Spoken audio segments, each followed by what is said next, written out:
Good afternoon and welcome again to the live stream of the 2017 U.S. Rowing Masters National Championship here in Oak Ridge, Tennessee. Glad to have you along here on the U.S. Rowing YouTube channel. The finals of the competition about to get underway, beginning with the mixed doubles in the G category. They are in the starting block right now. I'm Mark Brazell here at the finish line with Willie Black, bringing you this live coverage of the Masters Nationals. Beautiful Melton Lake, another warm Tennessee day. It's 86 degrees outside, but feels like 92 with 61% humidity. Just right for rowing and working up that good sweat as the competition gets set to begin.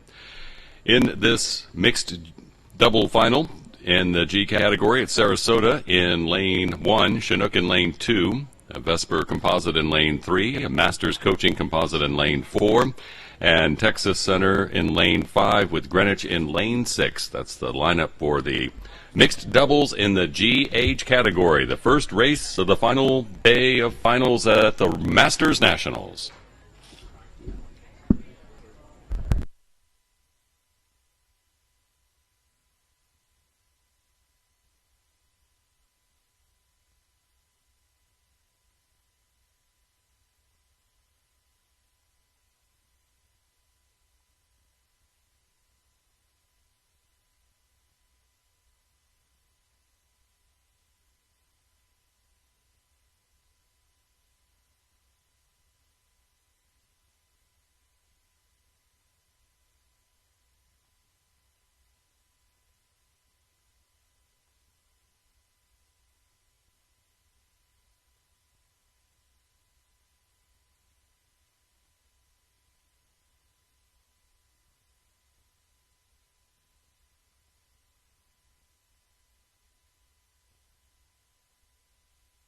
We're still waiting for the start of the first race, scheduled for 1 o'clock, and then 4-minute centers all afternoon, the rest of the day here in Oak Ridge, with the final race at 4:40, if we remain on schedule with no mishaps. Thanks again to all the great volunteers and the U.S. Rowing referees who have made this competition run so smoothly. Without those volunteers and the oversight of our refs, this competition would just not be the same. So a big thank you to the U.S. Rowing refs as well as all the volunteers here in Oak Ridge. As the starting flag drops and the mixed double G category final is underway at the 2017 U.S. Rowing Masters Nationals. Again, Sarasota in lane 1, Chinook in lane 2, Vesper Composite in lane 3, Masters Coaching Composite in lane 4, Texas Center in lane 5, and Greenwich in lane 6. And a reminder for those of you watching online that lane 1 is to the right of your screen and here at the venue on the far side of the water. Lane 6 and 7 closest or on the left side of the screen for those watching. Sarasota Crew, created back in 2002, has grown into one of the largest rowing programs in the country, and they show up at the national championships quite often. They're rowing in lane 1 in this final for the mixed doubles. Through the breakage area in the first 250 with Chinook, Vesper Composite, and the Masters Coaching Composite side by side in that first quarter of the race.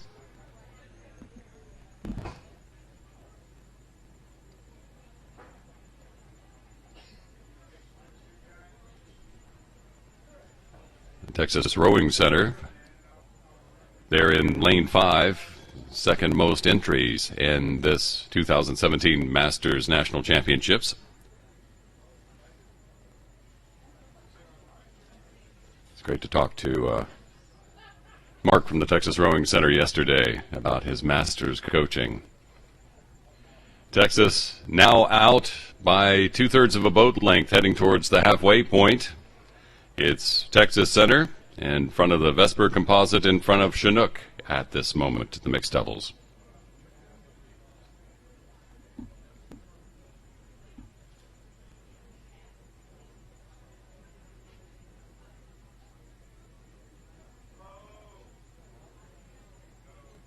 Number of composite boats as rowers try to match their ages into the right categories. Thus the composites in many of the races here.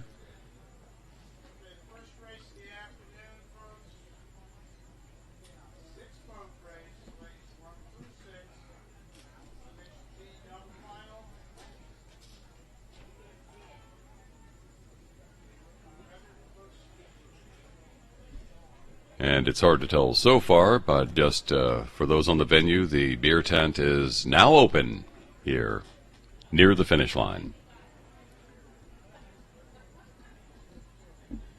Texas continuing to lead the Vesper Composite and Chinook in second and third right now. The Masters Coaching Composite in fourth, as I see it. The Greenwich boat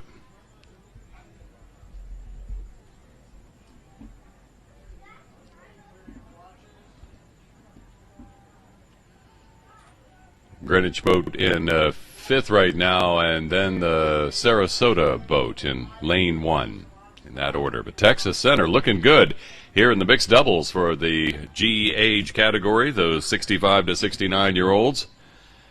Looks like Chinook might be trying to give a big push here towards the finish and try to catch up with them. The Vesper Composite doing the same in the final stretch of this 1,000-meter race. Chinook is making up some ground. Texas Center still leading with 50 meters to go. Texas Center up a notch on the stroke rate. Pulls away from Chinook, and at the finish line winning the gold, Texas Center in the mixed doubles in the G category. It's Chinook coming in second. The Vesper Composite in third. The Masters Coaching Composite now crossing the line in lane 4 in fourth place. And then there's the race between Greenwich and Sarasota for fifth place. Advantage to Greenwich. Close to the line. We'll see how they shake.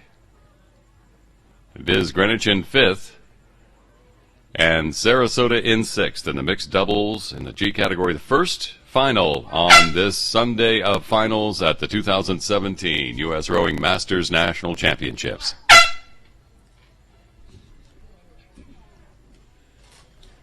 Won't linger long. The big boats, the eights, up next. It's the mixed eights in the E category that will be racing for the next gold medal.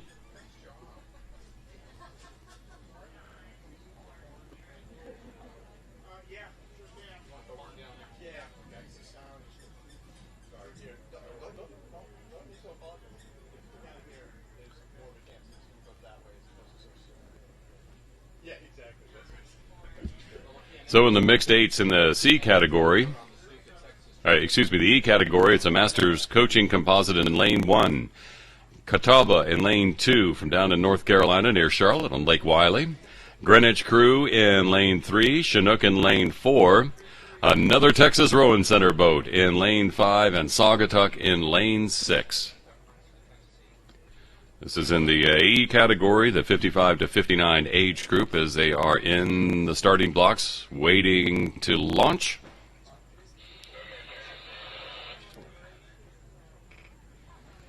Still aligning, it appears.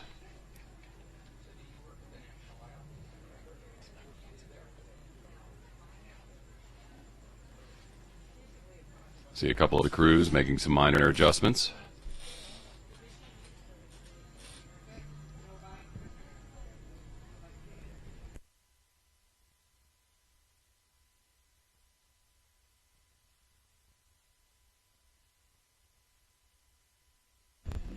And as the pole goes by and the flag drops, they're off in the mixed eights in the E category. Again, from 1 through 6, Masters Coaching Composite, Catawba, Greenwich Crew, Chinook, Texas Rowing Center, and Saugatuck.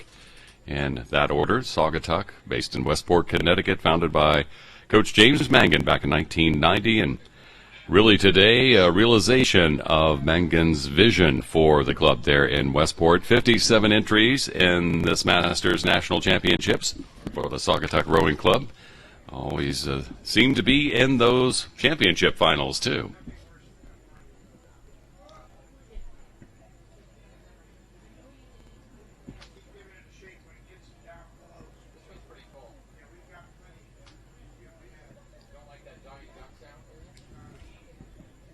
Chinook off to a fast start with Greenwich right there with them. Those 1-2 in the first 250 of the race. Masters Coaching Composite racing with Catawba on the far side of the field, then Saugatuck and Texas Rowing Center in that order, all very close still. First 250 of the race. The bright blue of Chinook, easy to pick out in the center, and again, a name that will be mentioned many times in these championship finals this afternoon. Greenwich right now trailing that Chinook boat by about 6 seats. Then it's the Masters composite boat, the Catawba boat, Texas Rowing Center, and Saugatuck in that order as they hit the 500-meter mark.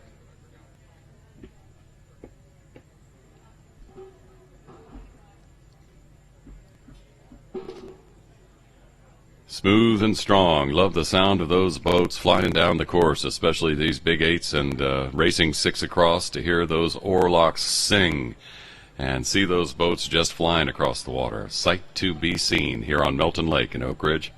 Chinook continuing to lead, Greenwich crew continuing to hold on to second. Masters Coaching Composite losing a little bit of ground to the Catawba boat, and then Texas Rowing Center and Saugatuck in the race.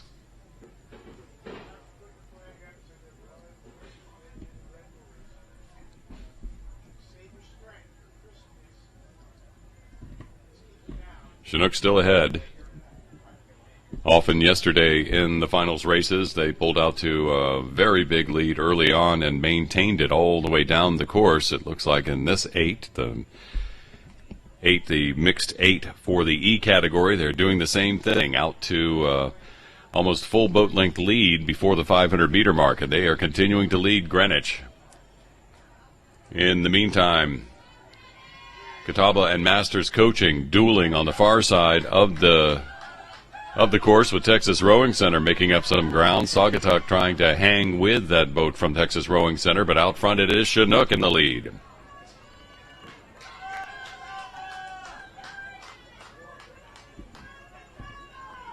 What a nice synchronous swing they have in that Chinook boat. Final 40 meters. In the mixed eights, the E category, the Masters National, Chinook, open water, crossing the line for the gold. Greenwich holding on to second. Now Catawba and Texas Rowing Center beginning to duel it at the end line, and it's Texas Rowing Center walking up, but it's Catawba. Catawba winning by a seat at the line. That leaves Texas Rowing Center in fourth. Then Atlanta in fifth. The Master Coaching Composite in fifth, and Saugatuck in sixth in the mixed eights for the E category.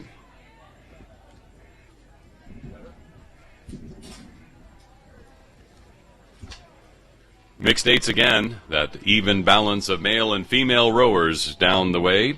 Coming up, the C category mixed eights, Atlanta in lane 1, San Diego in lane 2, Chinook in lane 3, Greater Columbus in their distinctive orange in lane 4, Asheville in lane 5, and Northern Virginia in lane 6 in the mixed eights for the C category. Northern Virginia Rowing Club started in the early 1990s under coaches Kathy Kaufman and Eric Rothstein. The adult program started in '99 when Eric and 10 adults met at the Sandy Run Boathouse, and Coach Eric taught those 10 rowers about rowing, and it's continued to grow since. The Northern Virginia Rowing Club in Fairfax Station, Virginia, racing here for the gold in the mixed eights for the C category. They are in the 6th lane, so the lane closest to the shore.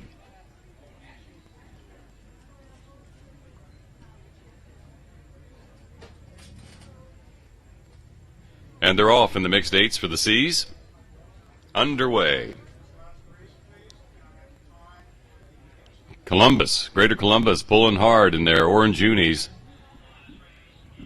They're through the breakage area and underway in the mixed eights C. Big move for Greater Columbus early on. Hanging right there with them, the boat from Asheville in lane 5.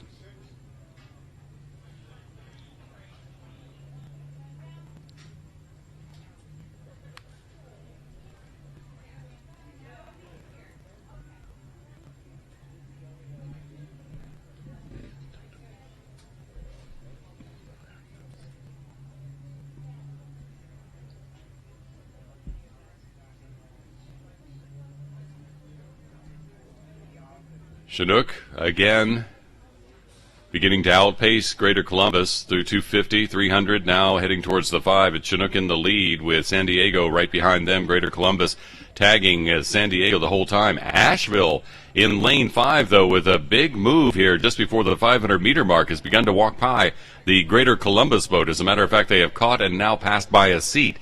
San Diego giving Chinook a run for their money heading towards the halfway point. They're just 6 seats off the pace of the leader Chinook, with Greater Columbus still in third, but Asheville right there with them. Greater Columbus responded to Asheville at that halfway mark, but now Asheville pushing back and passing Greater Columbus, beginning to challenge the boat from San Diego. Atlanta and Northern Virginia following the crowd in that Delta V coming down the course here at Melton Lake.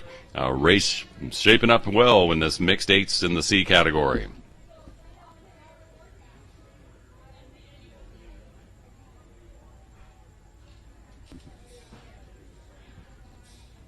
Asheville, Columbus, and San Diego battling right behind the boat from Chinook.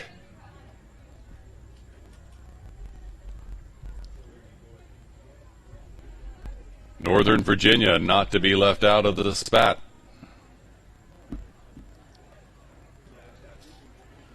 Last quarter of the race in the mixed eights for the C category here at the 2017 U.S. Rowing Masters National Championships. Chinook in the lead, pursued doggedly by 4 boats. We'll see how they shape up and shake out when they cross the finish line.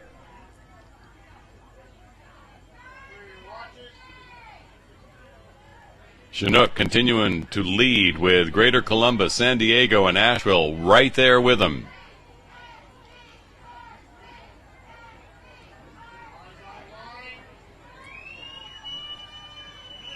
Chinook feeling the pressure, but still in the lead. Greater Columbus beginning to move forward. San Diego trying to stay with them. Asheville doing the same. Asheville moving fast as well at the line. It is Chinook for the gold medal. Here comes a charge from Asheville as Columbus grabs the silver, but San Diego just ekes over the line before Asheville. So it is San Diego in third, Asheville in fourth. Here comes Northern Virginia in fifth, and then a boat from Atlanta in sixth in the mixed eights for the C category.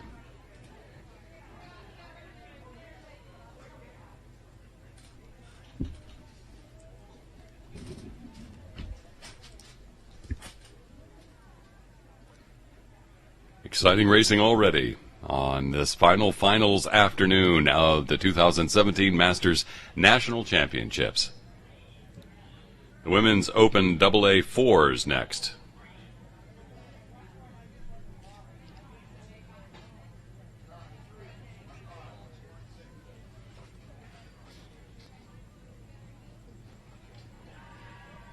Three boats in this race. Two will have the distinctive red of CRI, Community Rowing Incorporated, changing lives with rowing and doing a fantastic job since their inception in 1985. More than 30 years that Community Rowing's dedicated and has been fostering a community that's both welcoming and supporting. And always lots of CRI boats here at the championships. So it is CRI in lane 3, Lincoln Park in lane 4, and the other CRI, the B boat, in lane 5. In this 3-boat race for the gold in the Women's Open 4s in the AA, the youngest category here at the Masters, that 21 through 26 age range.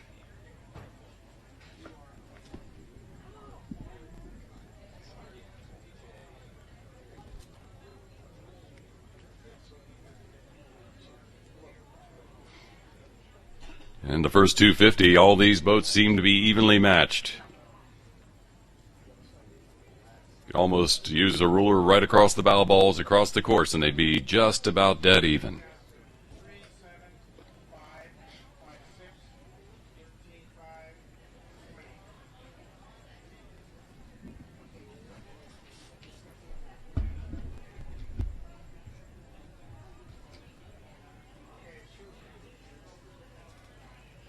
CRI on the move now. The CRI boat in lane 3 on the move, pulling out in front of Lincoln Park. The CRI B boat right there with Lincoln Park, but Lincoln Park, in responding to the other CRI boat, has begun to pull away from the CRI B boat. Now CRI really making a big move, separation from the Lincoln Park boat by almost a full boat length of water at the 500. Then a boat length of water back to the CRI B boat as they begin to spread out in the Women's Open Fours AA final.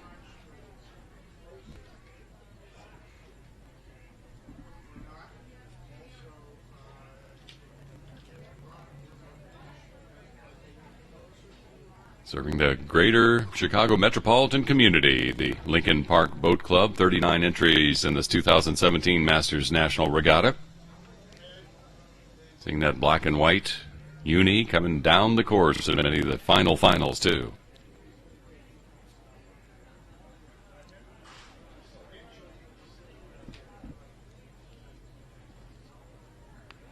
The CRI boat in lane 3 leaving nothing on the water. They are laying into it and continue to pull away from the other two boats in this race. They want that gold medal.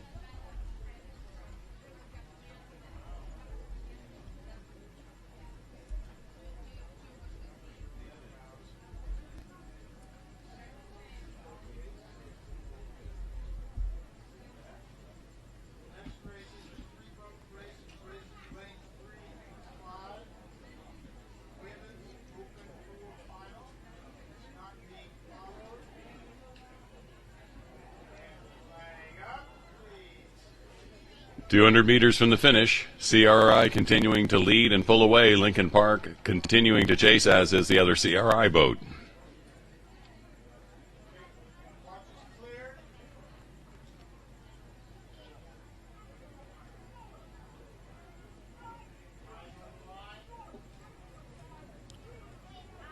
Nice rhythm to that CRI boat in the lead. They've had a nice swing all the way down the course, and it's going to pay off in the form of a gold medal in the Women's Open Fours in the AA category. It's CRI crossing the line for the gold.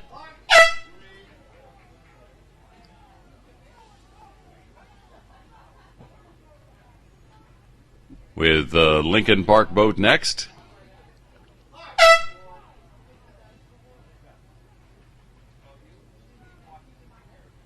And third to the other CRI boat in the Women's Open Fours.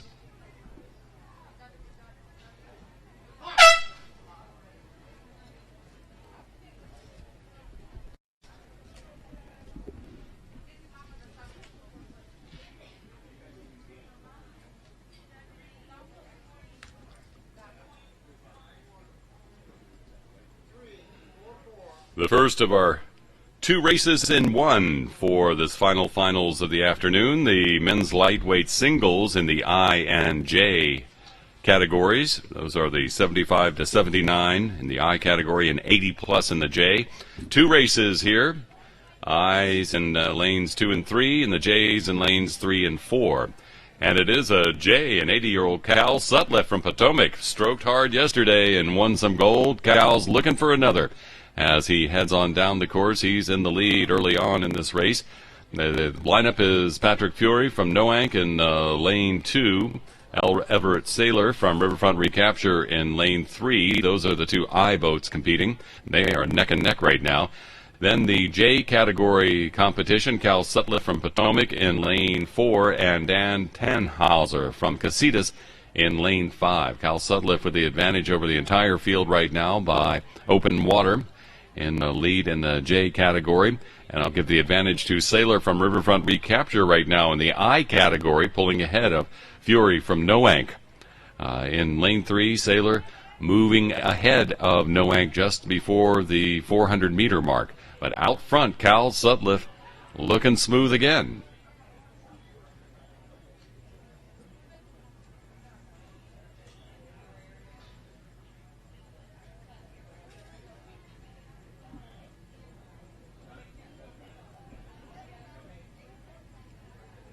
Sutliff quite impressive in his win yesterday in the finals, and looks like he's lost none of his luster today.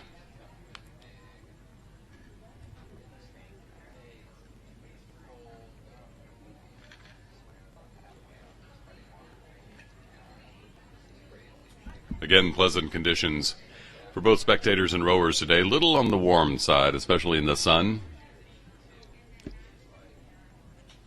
But another beautiful day with some nice flat water here at Melton Lake in Oak Ridge. Gorgeous venue for rowing and a well-deserved reputation as a beautiful place to row.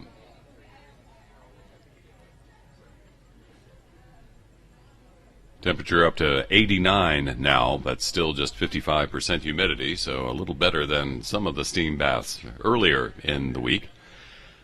Nice to look at this view on the live stream. Cal Sutliff out front, right in front of Sailor from Riverfront, who's in front of Fury from Noank.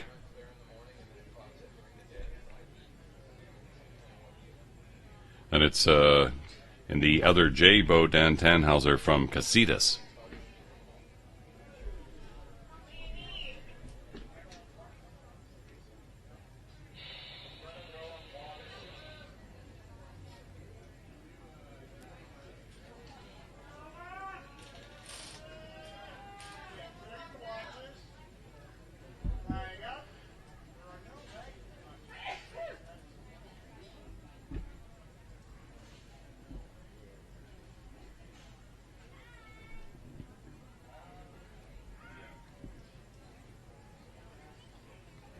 Down to the line in the men's lightweight single final in the I and J categories. A big hand for Cal Sutliff, 80 years old, winning right now in the final stretch.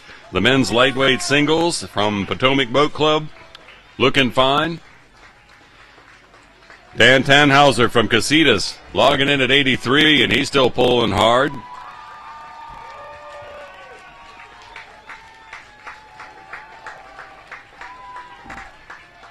And at the line, Cal Sutliff from Potomac winning the gold medal in the J category for the men's lightweight singles at the 2017 Masters Nationals.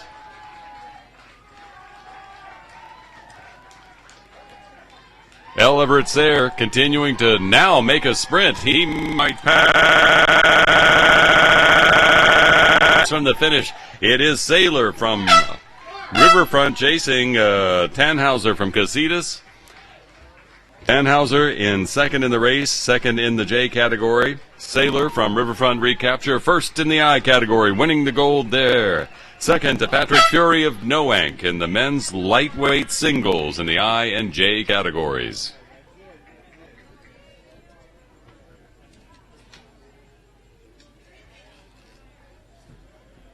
Beautiful sight to see. 300 meters into the race, 5 boats right across in the Women's Club 4 final in the F category, with Three Rivers B in lane 1, CRI B in lane 2, Three Rivers in lane 3, the Saugatuck in lane 4, CRI in lane 5, and Rocket City in in Huntsville, Alabama. Rocket City rocketing out in the first 500 meters. They are in the lead. CRI right behind them. But Saugatuck, Three Rivers, and the CRI B boat not to be left out. The Three Rivers B boat just behind. But Rocket City has some thrust behind them as they come down the course in the Women's Club 4s.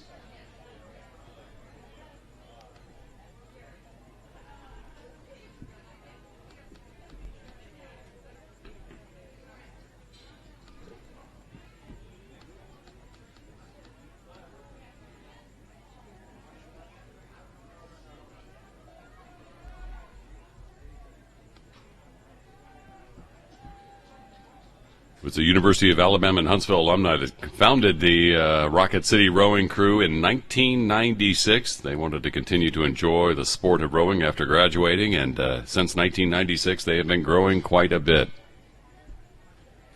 Here they are in the lead in the Women's Club 4s, entering the final 250. Still a number of boats in the competition, but Rocket City and CRI battling it out in lanes 5 and 6 closest to us, with the boat from Three Rivers right there with them, as well as Saugatuck. The CRI B boat now beginning to slip a little bit back, as is the Three Rivers B boat. Both the B boats there, but Rocket City continuing to rocket forward, trying to stay ahead of the CRI boat and the Three Rivers boat. It'll be tight at the finish, and there in the middle, Saugatuck sticking their bow in between. It'll come down to the swing of the boat, I think, when it comes down to the finish line. And here they come, Rocket City, again moving forward.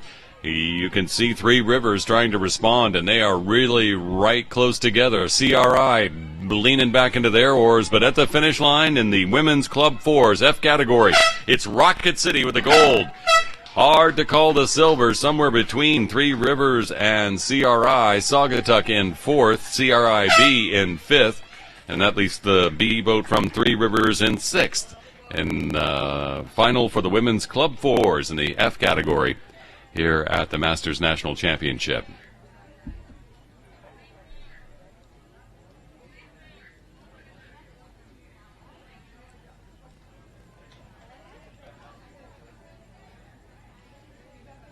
And Three Rivers crossing the line in 6th.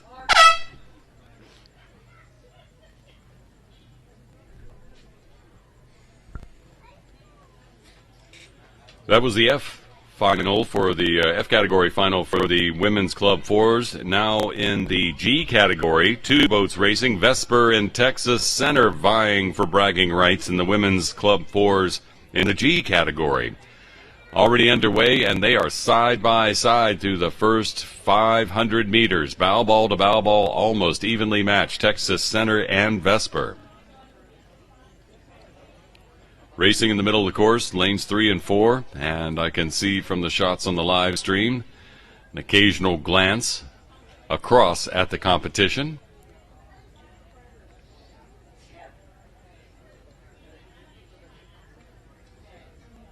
It'll be interesting to find which coxswain can coax the best when it comes to getting that extra little bit from their rowers.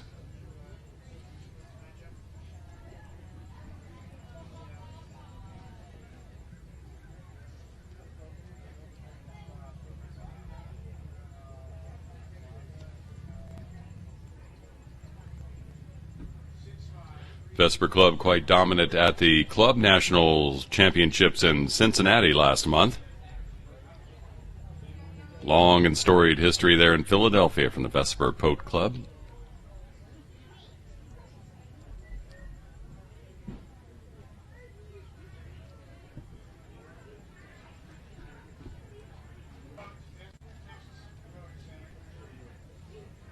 Still side by side, anybody's race here in the G category. Only 1 gold medal allowed between these 2 boats. Vesper and Texas Center. Texas Center beginning to make a move. Beginning to pull in front of the boat from Vesper.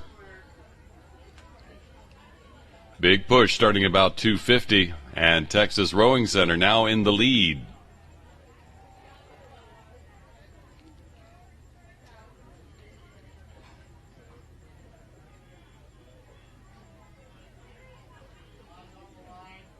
Vesper reaching down, trying to catch up.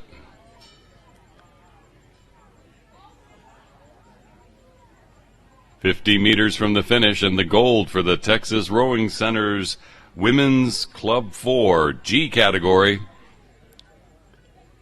10 meters, and Texas wins the gold in the G category for the Women's Club 4's. Vesper in second.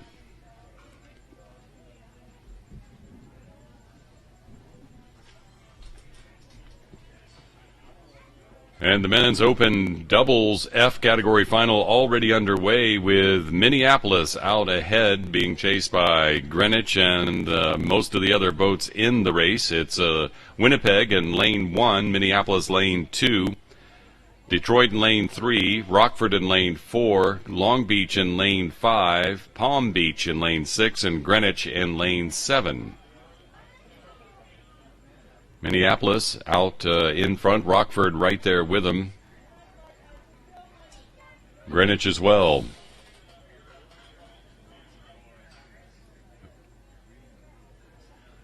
Detroit is the one battling with Rockford out front. Minneapolis right behind them.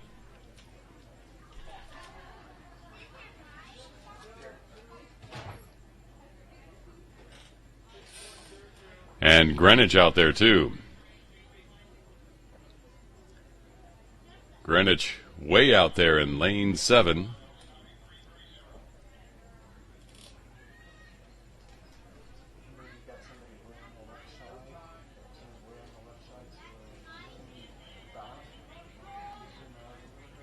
Detroit beginning to pick up their pace.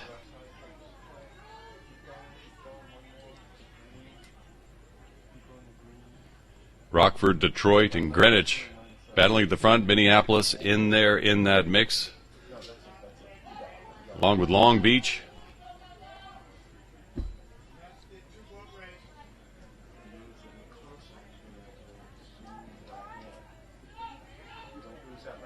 As they come to the line here at the Masters National in the men's open double final in the F category, Detroit pulling hard at the end, trying to stay in front of Greenwich, but it is Detroit at the finish with the gold, Greenwich in silver. Rockford pulling hard, racing in front of Minneapolis and Long Beach. They get the bronze.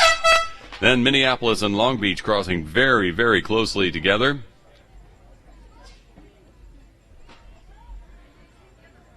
Here comes Palm Beach.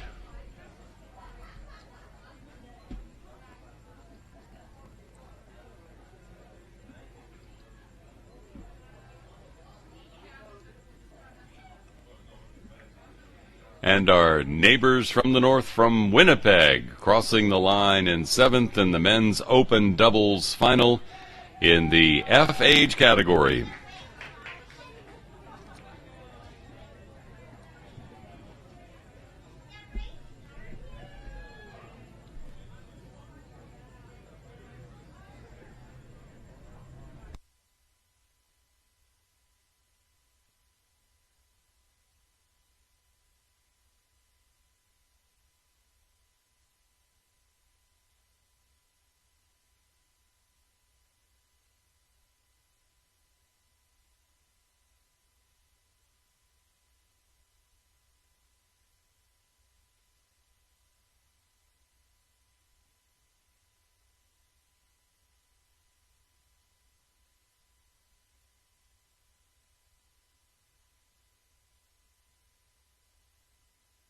More fours, the women's open fours in the D age category, the 50 to 54. It's Masters Coaching B-Boat in lane 1, Chinook in lane 2, Alexandria in lane 3, Masters Coaching in lane 4, an Avalon Composite in lane 5, and a Chinook B-Boat in lane 6 in the women's open fours D category.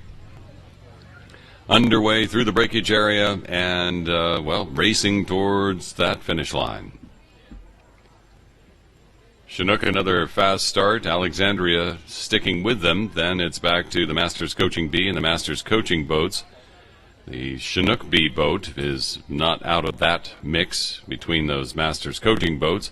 The Avalon Composite hanging on the stern of that boat from Chinook in lane 6.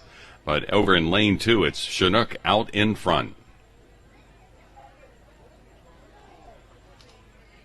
Now that's a nice shot. You can see the whole field and tell what's going on there as you're watching the live stream of the 2017 U.S. Rowing Masters National Championships.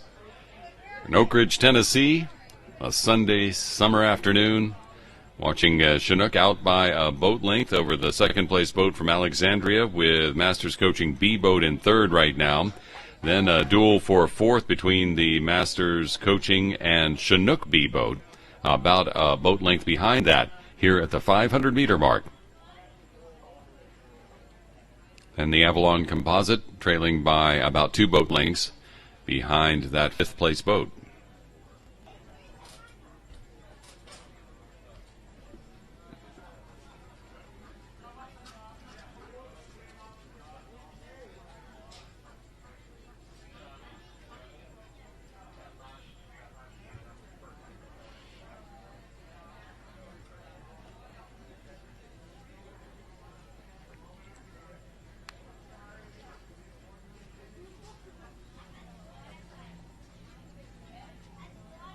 Chinook and Masters Coaching dueling as they hit those red buoys with 250 meters to go. Chinook has been in the lead most of the race. Alexandria has been pursuing. The Master Coaching B boat doing very well, too.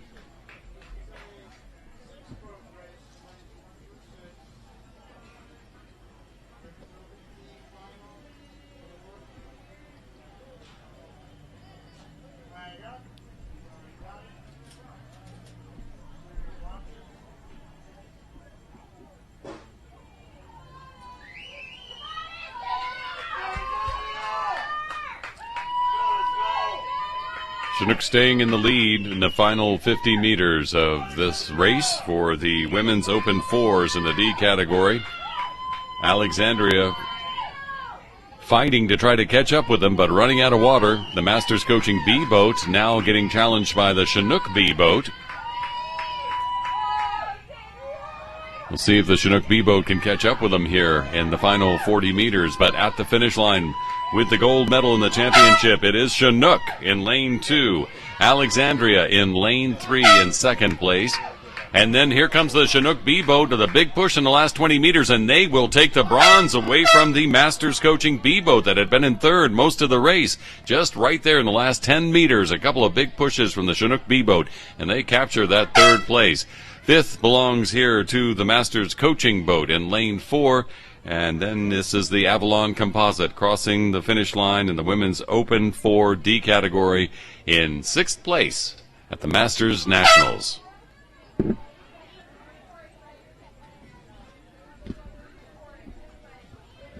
And it keeps on going. 4 minutes centers mean every 4 minutes a championship gold medal race, if not two, coming down the line. These are the women's club fours in the B. CRI in lane 1, Capital lane 2, Capital D in lane 3, Austin in lane 4, St. Louis in lane 5, and St. Louis B in lane 6. Capital in the lead right now, half a boat length over CRI. Capital D as well. Austin sticking right with them, as is St. Louis. It's a St. Louis B boat, a boat length back of the pack at the 500-meter mark. But out front right now, it's the boat from Capital by about 2 seats over the Capital D boat. CRI right there with them, as is Austin.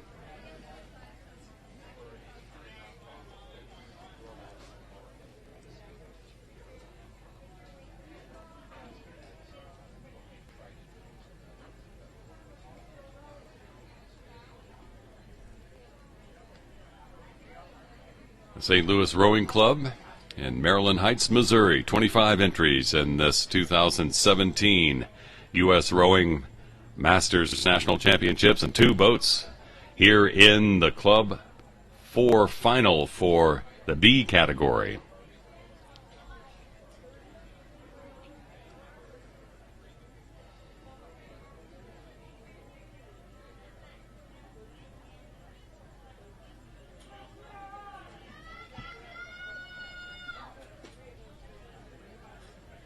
Now comes the hard part, that last quarter of the 1,000-meter race, 250 meters from the finish, and these athletes are working hard. Look at these boats, very close together, hard to call. 4 or 5 boats in the mix right now. Who's got a little extra horsepower here at the end to come forward? Well, it looks like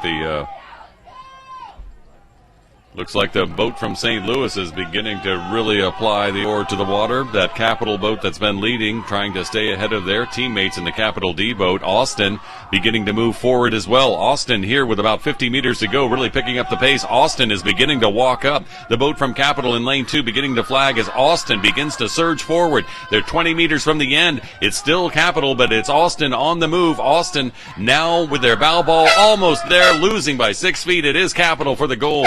It is Austin for the silver, with the Capital D boat in third. Hard to call fourth between CRI and St. Louis, and then the St. Louis B boat in sixth in the Women's Club Fours B category final here at the championships.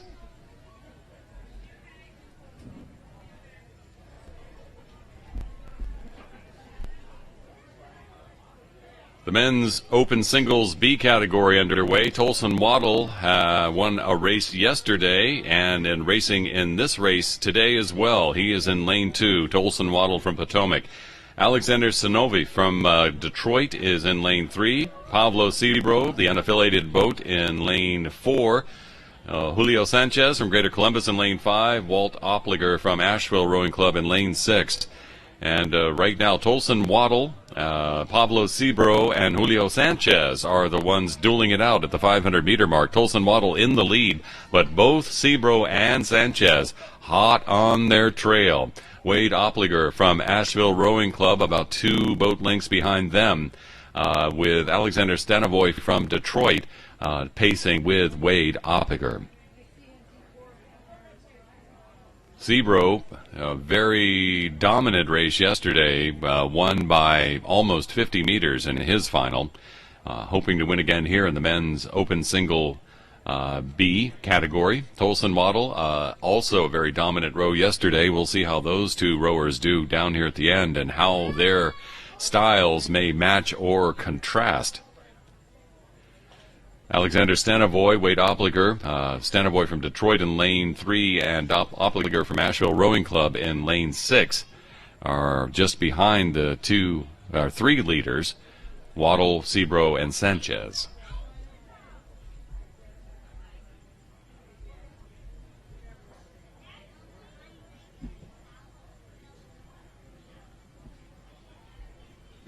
Waddle, Cebro, and Sanchez gauging the others. Waddle on the far side of the course, Cebro in the middle, Sanchez right next to him, closer to the shore. Waddle continuing to lead, Cebro on the move, as is Sanchez. 100 meters to go in the men's open single B category.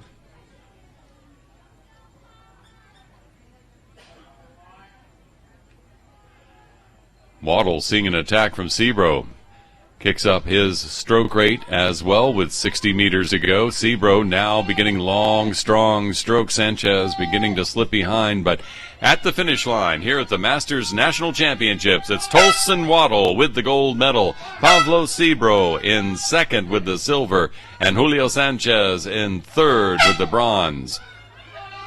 Here comes Alexander Stanovoy from Detroit. He will finish fourth. And Wade Opliger from the Asheville Rowing Club crossing the line in fifth in the men's open singles B category final.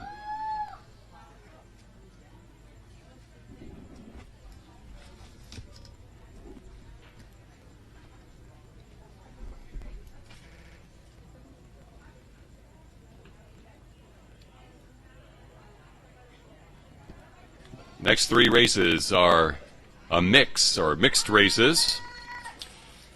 The mixed quad A category final on the water right now, underway through 250. That's Columbia in lane 2, S&M in lane 3, Austin in lane 4, and Greater Houston in lane 5. It is S&M with a bit of a lead over Columbia RC and Greater Houston. Austin still in touch with those front 3 boats through 400 meters, but it is S&M putting on a show right now.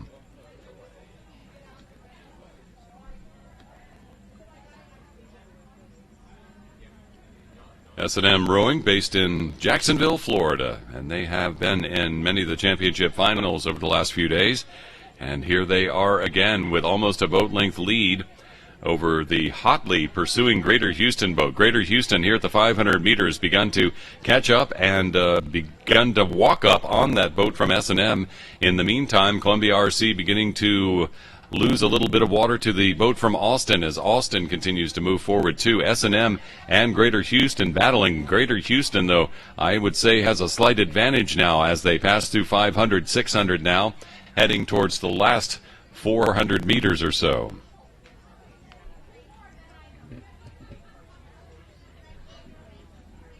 S&M very fast in the first half. Greater Houston beginning to pick up speed here in the second.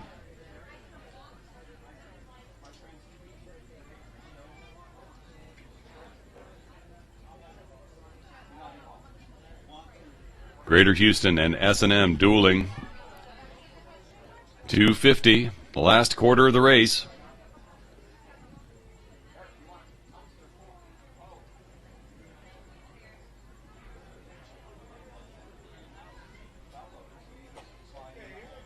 S&M and that boat from Greater Houston,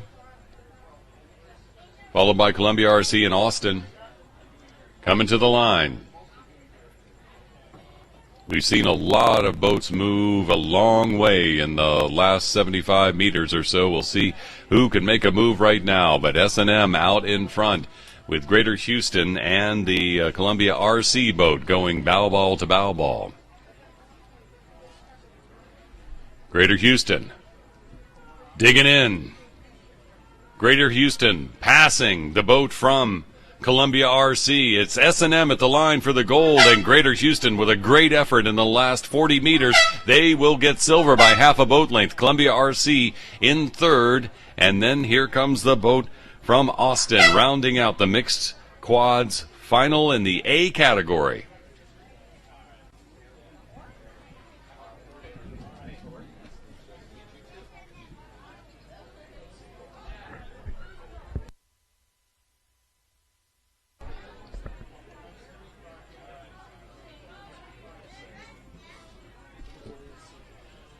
'70 to 74-year-olds racing next in the mixed doubles.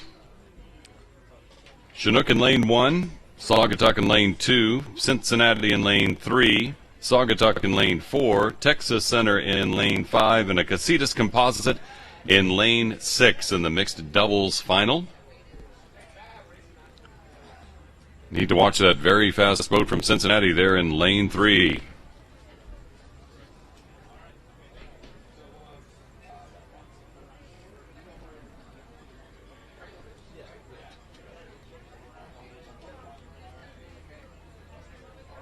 Another race for gold in the mixed doubles next in the I and J categories. Right now it's the H category.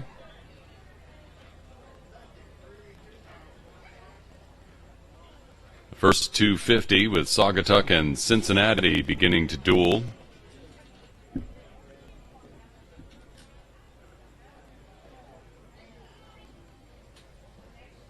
Those are the two boats out front right now.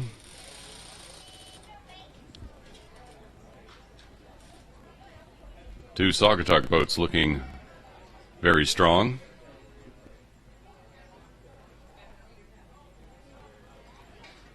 So is Texas Center.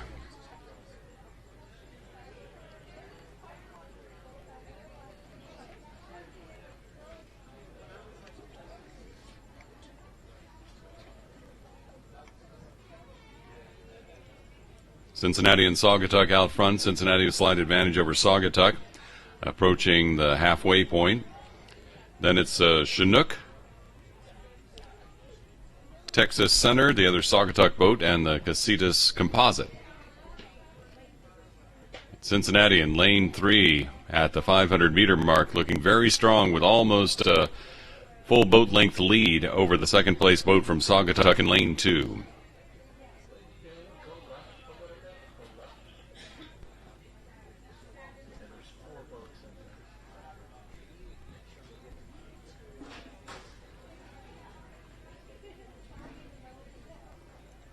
Cincinnati leading Saugatuck and the boat from Texas Center. Then it's the other Saugatuck boat in lane 4 and Chinook.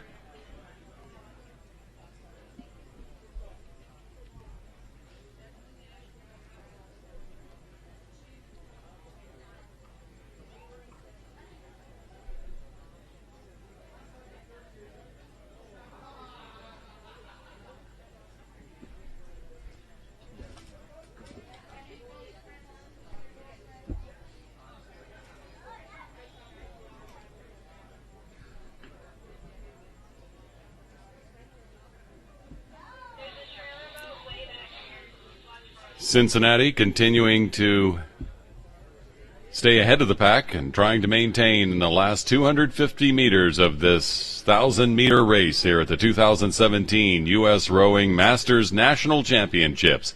Cincinnati with a slight advantage over the boat from Saugatuck right beside it in lane 2. Then it's Texas Center and Saugatuck, followed by Chinook and the Casitas Composite in that order here in the mixed doubles in the H category.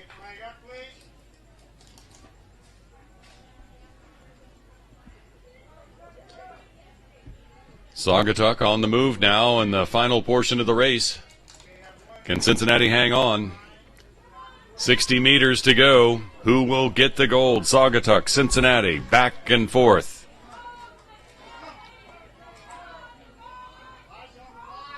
Cincinnati 30 meters from the finish with Saugatuck right beside him. Cincinnati beginning to lean into the oars too. Now they are beginning to pull up. They walk up. They have walked past. They have gained a seat. They have gained 2 seats at the finish line. Cincinnati with the gold in the mixed doubles in the H category, beating out Saugatuck. It was a race all the way down. Now a battle for the bronze. Here comes the Texas Center for third. They will stay in front of Chinook, followed by the other Saugatuck boat.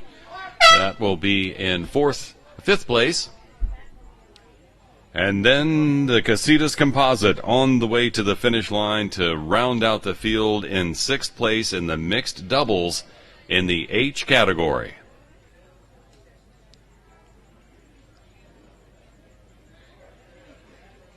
Big show for Cincinnati in the final 30 meters. Some very gritty work done as they pulled and passed that boat from Saugatuck in lane 2. Pasternak and Turner in Saugatuck, watching Miller and Bean from Cincinnati go by just before the finish line, grabbing that gold medal away.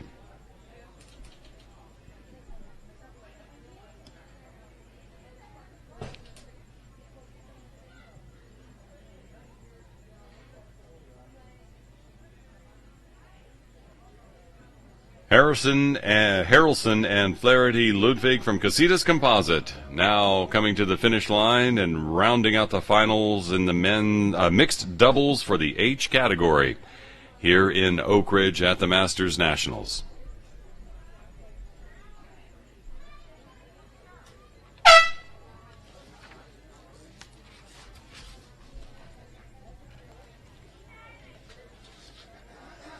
Now the mixed doubles again, but in the I and J categories. 1J, that's in lane 2, the Vesper Composite. They are actually doing rather well right now.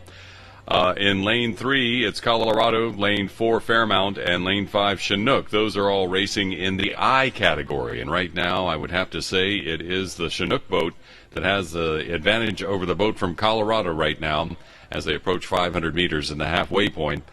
The Chinook boat with about half a boat length over the double of the Colorado boat in lane 3.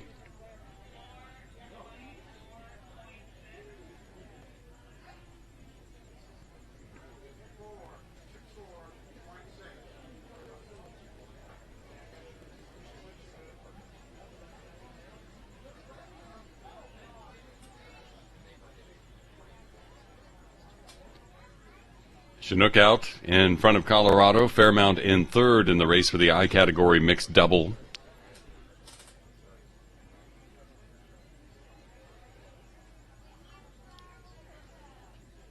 Or is it Fairmount that's way out in front? The magic of the camera there. Fairmount in front, Chinook in second, Colorado in third in the I category, with the Vesper Composite in lane 2 in the J category working. But a very dominant row here from Fairmount, Sargent and Sargent of Fairmount.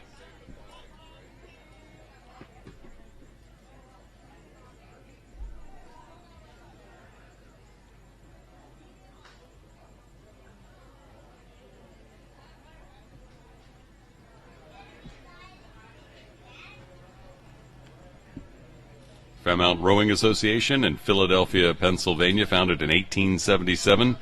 They're on number 2 Boathouse Row, a National Register of Historic Places boathouse. Original building was built by Pacific Barge Club in 1858. Believe it or not. Long legacy of rowing there in Philadelphia. And here's the Fairmount Rowing Association's Sarah Sargent and Red Sargent, trying to row towards the gold in the mixed doubles for the I category.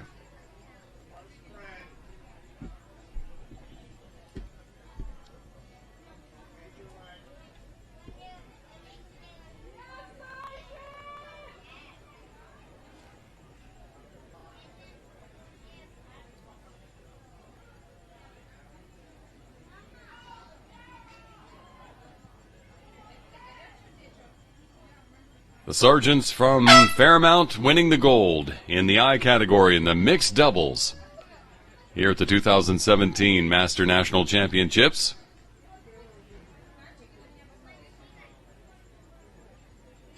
Chinook trying to stay in front of Colorado in the final meters, and they will hold on, it looks like, to capture second in the I category. Colorado in third in the mixed doubles.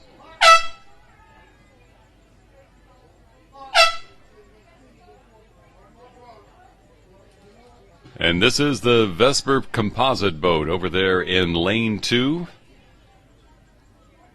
Going for the gold in the J category in the mixed doubles.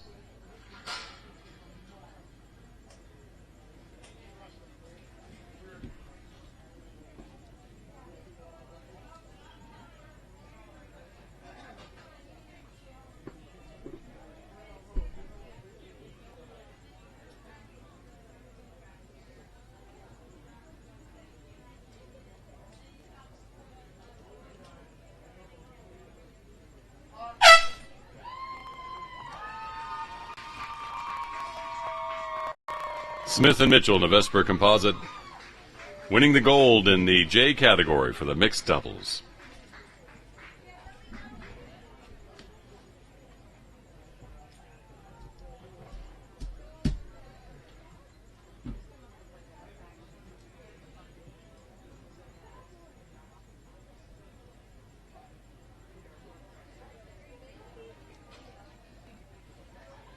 Thanks for finding live streaming coverage of the 2017 U.S. Rowing Masters National Championships from Oak Ridge, Tennessee on U.S. Rowing's YouTube channel. We're in the finals afternoon at the Masters Nationals with a lot of great racing already happening. We have the Men's Club Quads A category final on the water racing right now with Lincoln Park in lane 2, Greenwich in lane 3, Riverfront Recapture in lane 4, and Texas Center in lane 5. Riverfront Recapture out in front of the field early in the race. Texas Center right there with them, then Lincoln Park and Greenwich in that order about 3:50 into the race.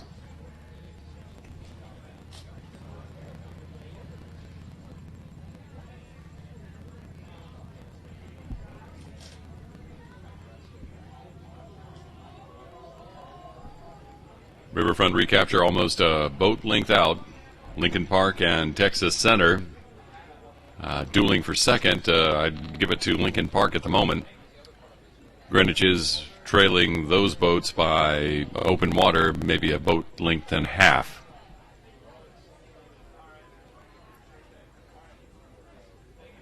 That Riverfront Recapture boat, though, just moving out. Very fast stroke rate for Riverfront Recapture, and they are not slowing down at all. Texas Center has picked up their stroke rate now. They won't be left out of this race.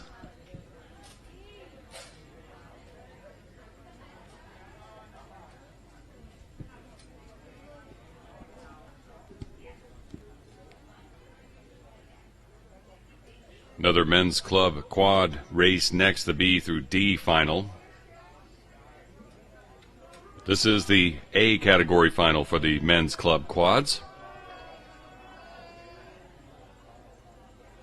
Texas striving to catch up with Riverfront Recapture.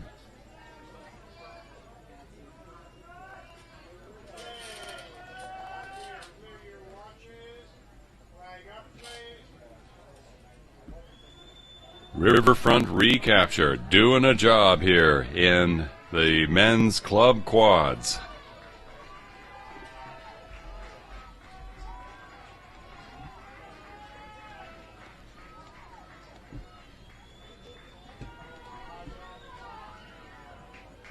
What a show. Riverfront Recapture. A strong row from beginning to finish, winning the gold medal in the men's club quads A category final by 2 boat lengths of open water. Here comes Lincoln Park stroking across in second place. Texas Center trying to catch up with them. They will have to be settled with third place. And then Greenwich in fourth in the men's club quads.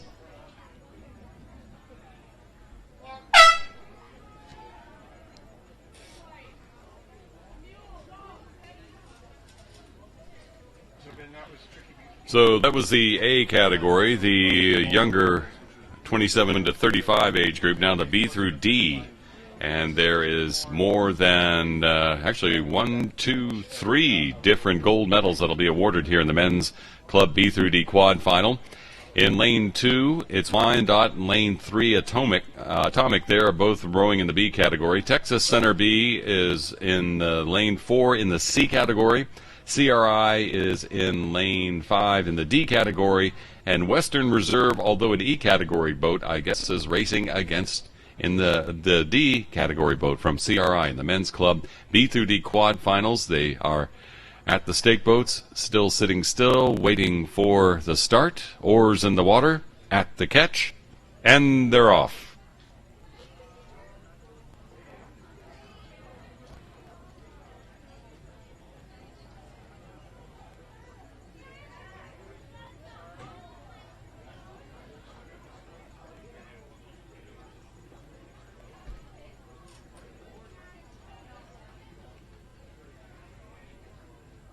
They're out of the red buoys in the beginning. Wow, what a fast start.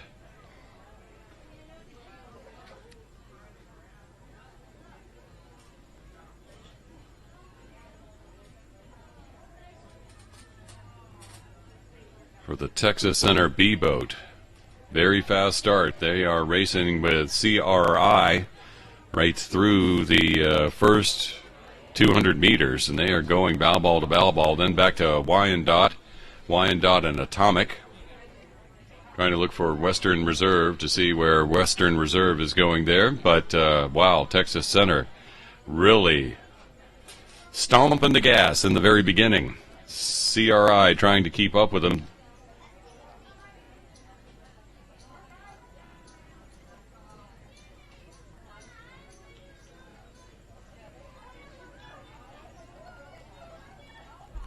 But Texas Center B, rowing in the C category, way out in front early on.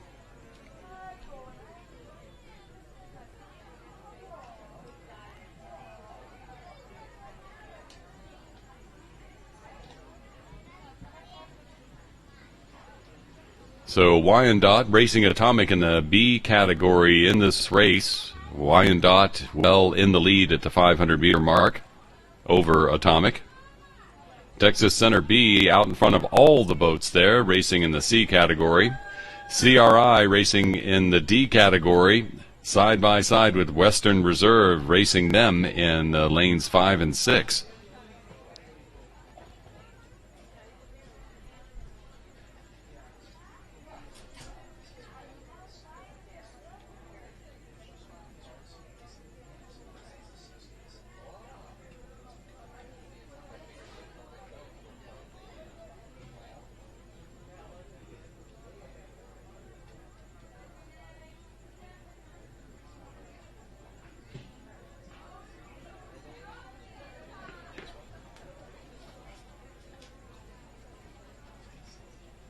Three golds to be awarded amongst these boats you see on the water coming by the peninsula here.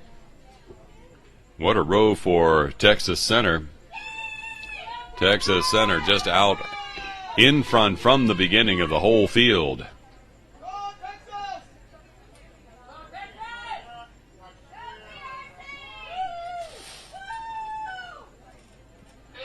So here in the C category in the men's club quads, Texas Center B crossing the line for the gold in that C category.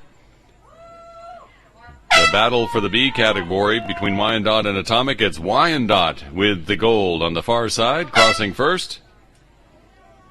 And this is the D category, Western Reserve, actually an E category boat, beating CRI, the D category boat in the D category in this final for the quads.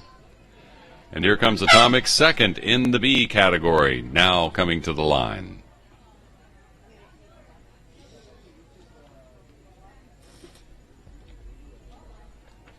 So, would you know which crew's the 2017 Women's NCAA National Champion? Or which Supreme Court justice is an avid sculler? Well, you could be winning hats, gear, gift cards, discount coupons, and other great gifts in the USRowing membership tent in the vendor area every hour on the hour. They're playing trivia. Swing by on your way by and play some trivia every hour on the hour to win some great prizes. Meantime, the championship finals continue here at Oak Ridge for the Masters Nationals for 2017. We have the men's lightweight doubles on the water now. Cambridge in lane 2, Jacksonville Composite in lane 3, Berkeley in lane 4, Rio Salado Composite in lane 5, and Minneapolis in lane 6 in this race for the gold in the lightweight doubles.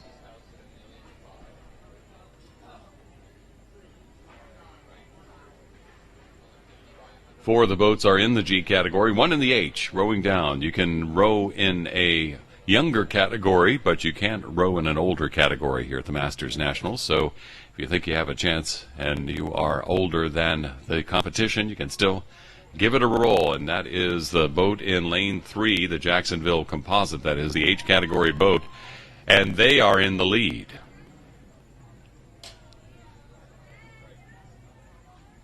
Jacksonville Composite, Cambridge, Berkeley. Then it's Minneapolis and the Rio Salado Composite in that order in these 5 boats in the men's lightweight doubles.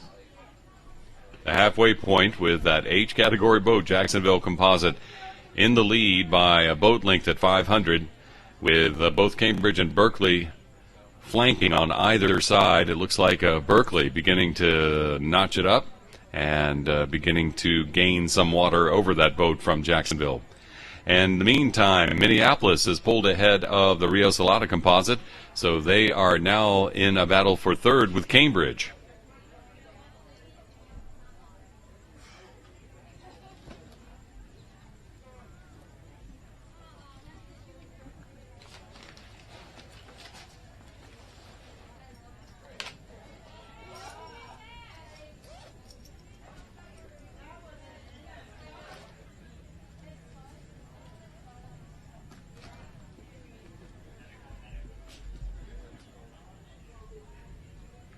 A Sunday afternoon of finals here at the Masters Nationals in Oak Ridge, Tennessee. Again, thanks to our hosts from the Oak Ridge Rowing Association and the great job they've done and all the hospitality offered up by Oak Ridge, Tennessee. It's been a wonderful visit this week for so many folks from all around the country competing here at the Masters Nationals. The H Composite from Jacksonville continuing to dominate in this G category competition. Minneapolis making up some ground now too.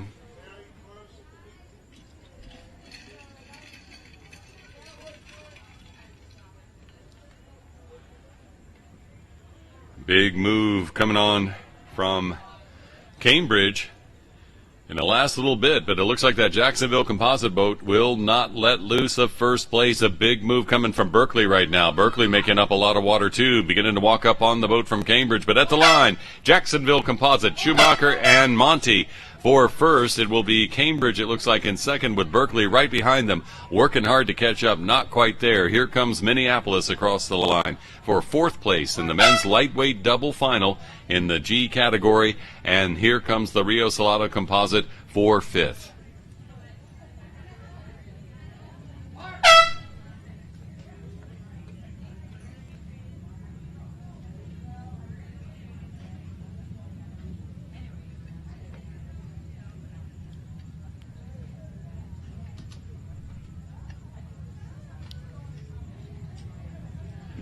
It may sound like I talk about Chinook a lot, but that's because they're in a lot of these championship finals. 2 boats here in the Women's Open Quad Final E category.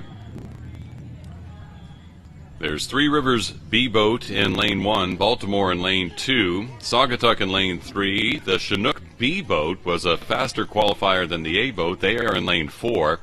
Nashville Composite in lane 5, and the Chinook A boat in lane 6 in the Women's Open Quad Final. Underway right now. Ooh, a bad problem for someone right here. There's someone going sideways across the course, I see on this camera shot. I think that may be the boat from Saugatuck. They must have an equipment issue because that was a rather abrupt and, unwarranted change of course. It looks like the Chinook boat and the Chinook B boat is doing pretty well, but that Chinook A boat in lane 6 might have them by a little bit. Baltimore, in the meantime, has begun to move forward with that Chinook boat. Wow, I have to see what happened with that other Saugatuck boat, because they were going perpendicular to the course when I first caught a glimpse of them on my camera shot here.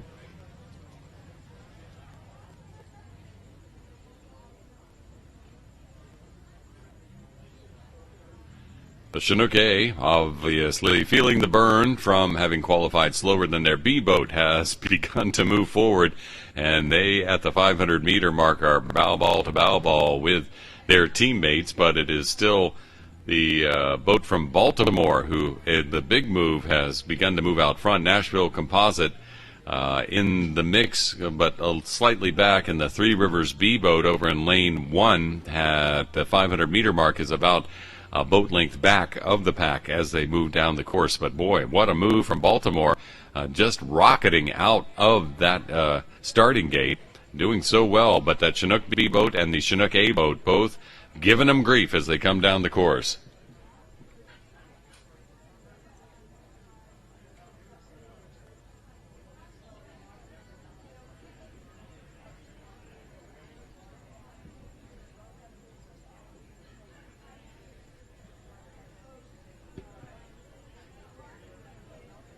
The Chinook boats continue to move forward. Baltimore and the Chinook boats working hard here in this final for the women's open quads in the E category.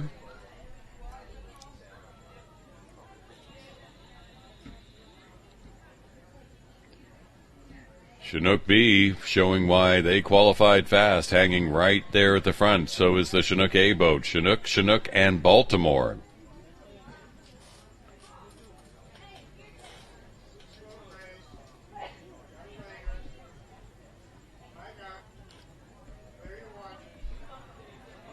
Coming down to the line. This can be quite exciting. We'll have to see how the Chinook boats and that Baltimore boat begin to battle.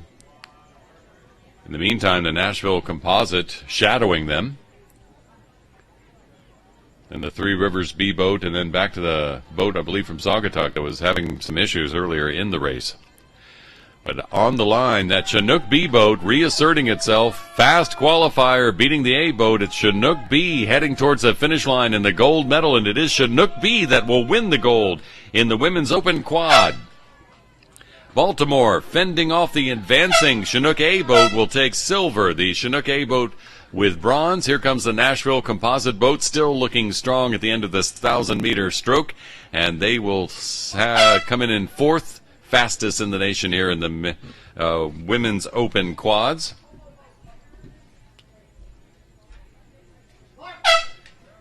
And indeed, Saugatuck here facing some kind of challenge in the first 100 meters of the race, coming to the finish line in sixth in the women's open quad E category final.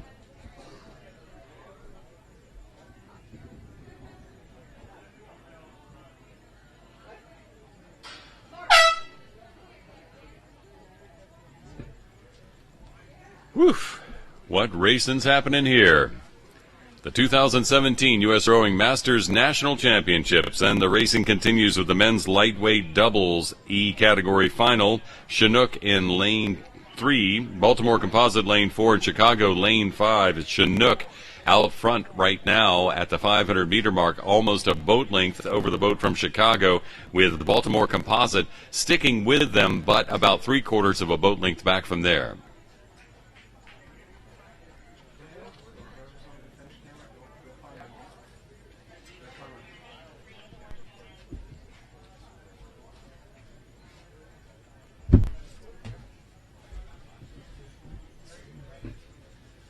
Chinook, very aggressive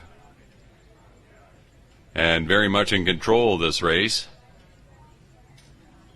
Well out ahead. Chicago continuing to try to bridge the gap.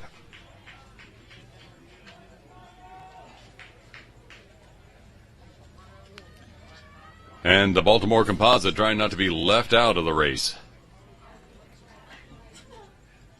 The Baltimore Composite has begun to move, and Chinook is giving some water away.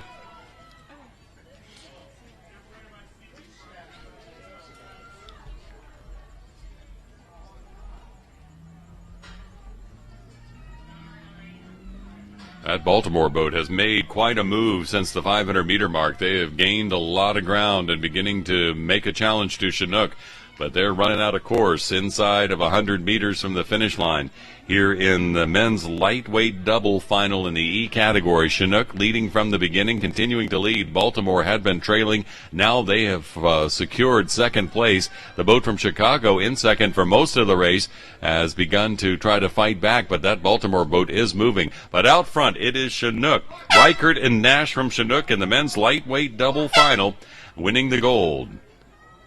Then Vindenecht and Damon from Baltimore, the Baltimore Composite, in second, and it's Montanari and Reinisch from Chicago in third in the men's lightweight double finals.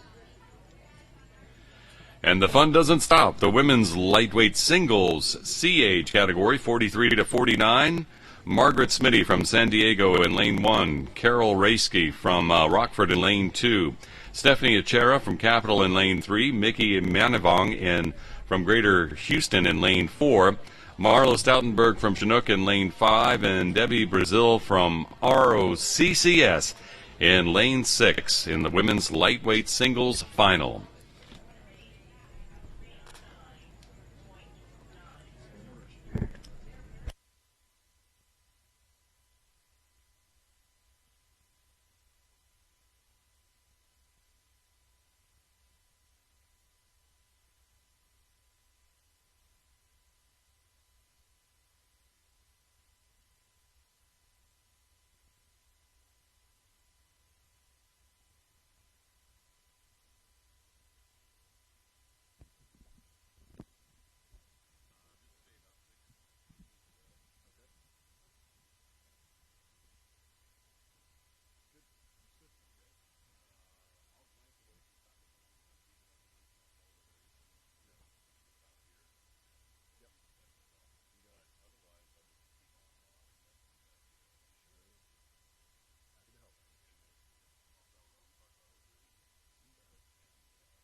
The women's lightweight singles C category on the water through 500. It is Stephanie Achera from Capital out in front of Mickey Manivong from Greater Houston, who's out in front of Marlo Stoutenberg from Chinook and Debbie Brazil from ROCCS, with Margaret Smitty from San Diego right there as well. But Stephanie Achera out in front at the moment, trailing just slightly Carol Raisky from Rockford.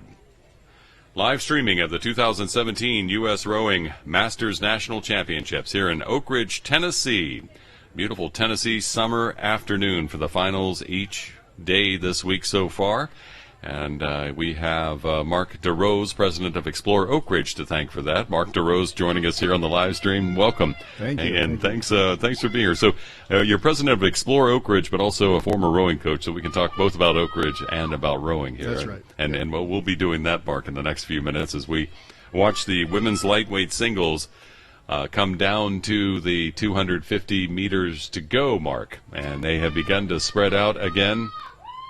And it looks like that early advantage from Achera from Capital has evaporated as the Stoutenberg from Chinook has begun to pull forward. But boy, right there with them, it's Smitty from San Diego, it's Reisky from Rockford, Achera from Capital, all out front in the women's lightweight singles final in the C category. Oh, a big push coming on from Chinook. Chinook's really begun to move. Carol Reisky from Rockford on the move as well. Can she keep up with Stoutenberg from Chinook as they come down to the last 50 meters or so? Boy, Stoutenberg is really working it hard, coming down to the line. So is Reisky from Rockford. But as they come down, it looks like Marlo Stoutenberg from Chinook will get first place in the women's lightweight singles. Second to Reisky from Rockford, then Chera from Capital, who was in the lead at the 500-meter mark. Now comes Mickey Manavong from Greater Houston. Both those boats are 1-2 at 500 meters, but both Reisky and Stoutenberg came back and surpassed them at the end. Here's Debbie Brazil from ROCCS crossing in fifth, and then Margaret Smitty from San Diego will be sixth in the women's lightweight single C category final. So Mark DeRose, president of Explore Oak Ridge, talk about Explore Oak Ridge to begin with. It I guess is self-explanatory. Fairly self-explanatory. We're here to help people navigate Oak Ridge and see the different attractions and talk about our history and various things that sort of bring people to Oak Ridge. Well, I have to say, since the last time I was in Oak Ridge was just not that long ago, doesn't seem, I see new signs for the Manhattan Project. Manhattan Project National Historic Park just signed into law in 2015. It's going to tell the story of this top secret project that took place in World War II to create the atomic bomb. And boy, you can see remnants around here. I mean, after all, the Secret City, and I love every time I come going to the American Museum of Science and Energy just to see some of that history that you don't see anymore. That's absolutely correct. The Museum of Science and Energy is a great place to get started. The Manhattan Project National Historic Park is unique because it's actually in 3 cities. There were 3 cities in the project. There was Oak Ridge, obviously, Los Alamos, New Mexico, and Hanford, Washington, outside of Richland. Ah, yes, another uranium processing That's place, right. They did, yep. So, it's a very complex story to tell, as you might expect, and so we are figuring out how to tell that in the best way possible. Well, as I said, I've seen the signs, but I wondered, how it's coming along. Now, how did it come into being? Was this something that had been obviously it had to be in the works for a while, Mark? Quite a while, about a decade. Wow. And I think the history, it's an interesting story because it's not just about World War II. It's about the legacy of what happened here and about how Oak Ridge contributed to the space program, medical isotopes, for example, nuclear medicine, the nuclear navy, and a myriad of other things that our national lab and other contractors are working on here. Yeah. Well, I do have to confess that I was somewhat disappointed that I, due to my work schedule, was not going to be able to take one of the bus tours because those bus tours looked very fascinating. Going to Y12, going to the graphite reactor, etc. They're absolutely fantastic. They're very tiring because they really give you a lot of information, but they bring you what we call behind the fence into the sort of the more secure areas of Oak Ridge that the average citizen isn't allowed to go into. So, well worth the 3-hour tour. And, of course, there's beautiful Melton Lake down here to take in when you're visiting Oak Ridge, Tennessee, as we are watching the competition for the men's lightweight singles C category final. It's White Marsh in lane 2. It's Keith Wobesser. Jack Davis from Chinook in lane 3. Ryan Briggs, Greater Columbus in lane 4. Sean Wolf from Palm Beach in lane 5. And Wilson Lay from San Diego in lane 6. And out front right now, it looks like a big fight shaping up between Wobesser from White Marsh and the boat from Greater Columbus by Briggs. They are going at it really tight here, but I think Wobesser might have a small advantage for that boat from White Marsh right now. And as they're coming down to the final 25 meters, a big move from Briggs from Greater Columbus. He's beginning to catch up and surpass, but as they come to the line, I think Wobesser may have held him off, but Briggs from Columbus right there with him. That's followed by Sean Wolf from Palm Beach in third in this race for the men's lightweight singles final in the C category. And so we have Wilson Lay from San Diego stroking across. He will be fourth in this race. There were supposed to be 6 boats, so we're missing a couple as it goes along.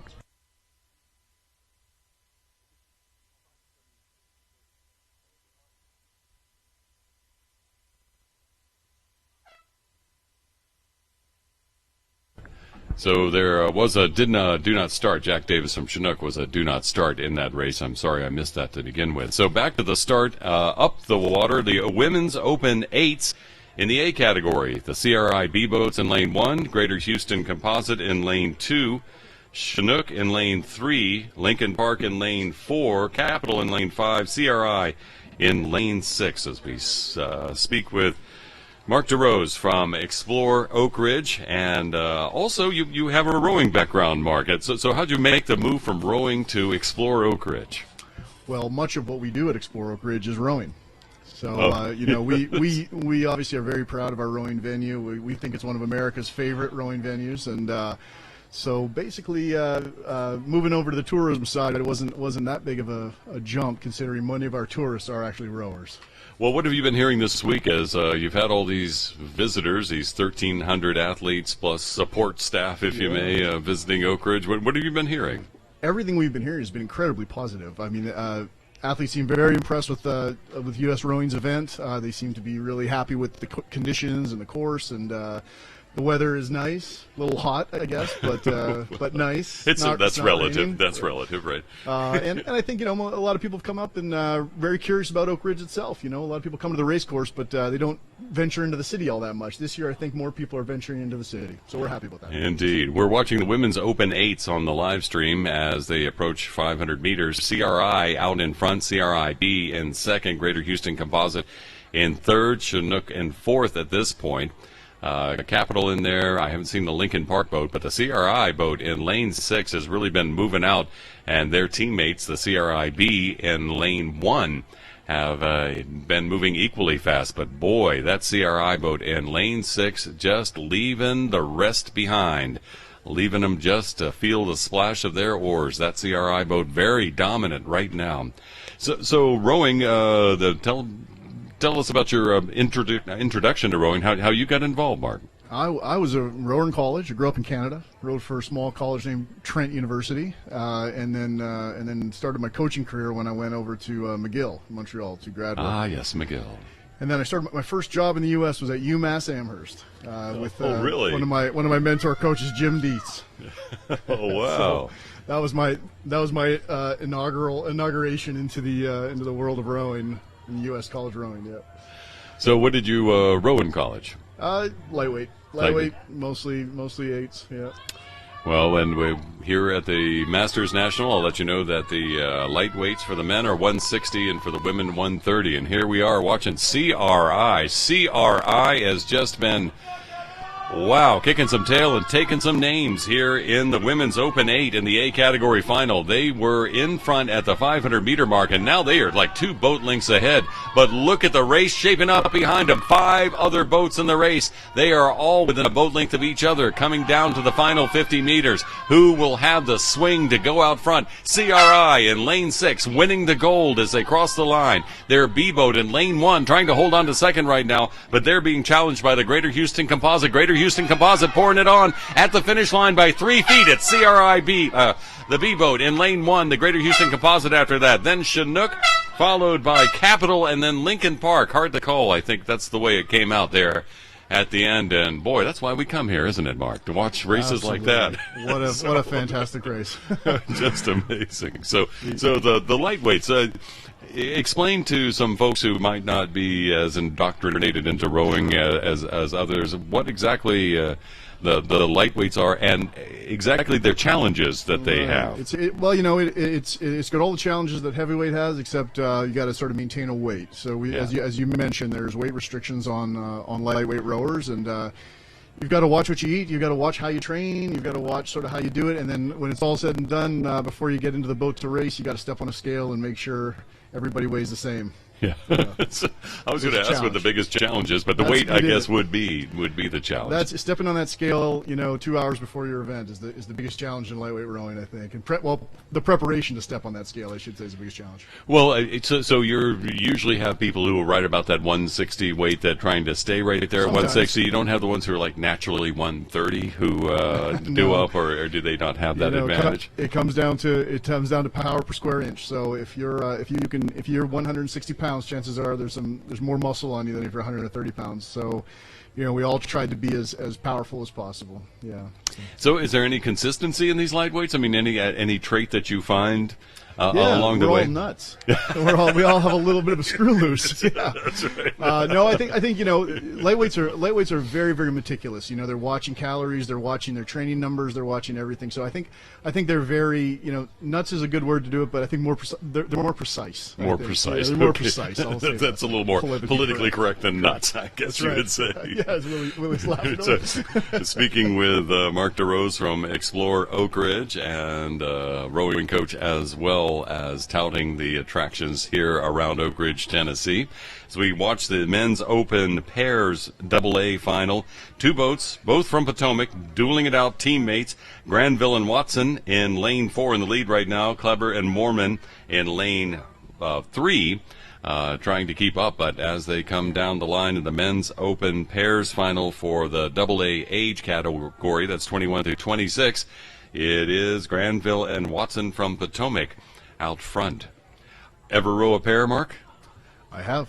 You Yes. have? Yeah. Yes. And what did you think about rowing? I will say I've been in a pairs boat. I will not say I really rowed that pairs boat. Yeah, you know what? I probably agree with you. It's a very unforgiving boat. It's the best boat, I think, to train in, but it's a very unforgiving boat. And that's what's great about it. Yeah, it is. And, well, I'm really amazed, especially to see folks like here, Granville and Watson winning the gold in the AA category for the men's open pairs as they cross the line. A couple of team points for Potomac, and here's the other Potomac boat with Kleber and Mormon crossing in second. That's in the AA category. We have the men's pair in the AH category in just a moment, and that will be 7 boats going across the line. They are still in the starting docks right now. You'll see Riverfront Recapture in lane 1 on the far side, New Orleans in lane 2, Riverfront Recapture, another one in lane 3. Jacksonville in lane 4, San Diego in lane 5, Delaware River in lane 6, and a Greater Columbus boat with those orange unis in lane 7. 7 boats in the men's open pairs final A category, and they are there. Actually, that Greater Columbus boat was a scratch, so only 6 boats in this race. So you didn't row the pair very long, is that what you're saying, Mark? Yeah, that's a correct assessment. Yeah. I don't think I even began rowing it when I was right. I stuck to the easy boats, the big boats. so mainly sweeps. Did you do any sculling? Yeah, a little sculling, for training, but most racing was in sweeps. Yeah, Yeah. really enjoyed it. It's fantastic, and So when there's not national regattas like this here at Melton Lake, what's rowing life like in Oak Ridge? well, you're looking at it. I mean, the water doesn't change. It doesn't just come out like this for regattas. This water stays nice and flat. So we've got a lot of rowers that are on this course throughout the day and throughout the evenings. Lots of juniors, lots of masters that are rowing out here. Otherwise, the course is actually used by kayakers and stand-up paddleboarders. It's a very active waterway, so it's great. It's a great atmosphere down here. Yeah, we have seen a couple of motorboats, power boats, but not really many. You see, Not many. The fishermen come out early and then they go away.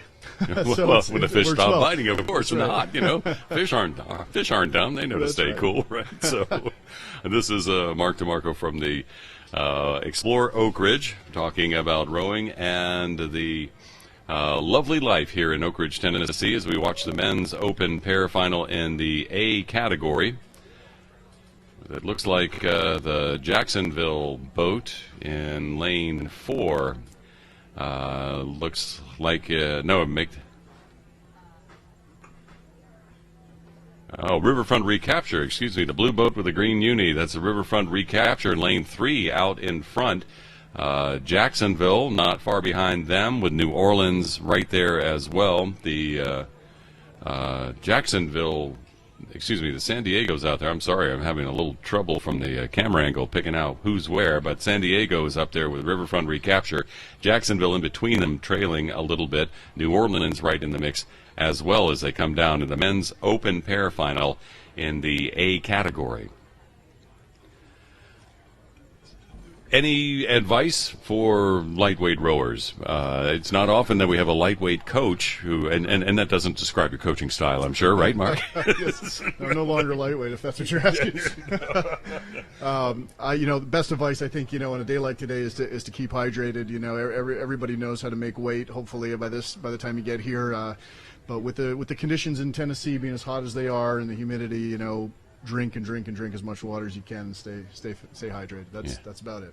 You got to stay hydrated. As we watch the men's pairs come down, they've been spread out all the way down the way. Delaware River in lane 6 had been out of my sight, so I didn't realize that they're up there trying to vie for the medals as well. But it is that Riverfront recapture, Bennett and Diaz in lane 3, and that distinctive blue boat, who are well out ahead of the rest of the pack. And then it is a duel between the boat from San Diego and the one from Delaware River, with New Orleans in the mix as well. But boy, look at this, by almost 40 meters, winning the gold in the men's open pairs final. It's Riverfront recapture, Bennett and Diaz. Now I can see San Diego wanting that silver, and they are leaning in, and here comes San Diego for second place. It looks like New Orleans will hold on for the bronze. A little bit of a slip there at the end, but they held on. Then Delaware River in fourth place. That's Jacksonville crossing in fifth, and then the other Riverfront recapture boat, DeSantis and Raymond, will cross in sixth in the men's open pairs final in the A category.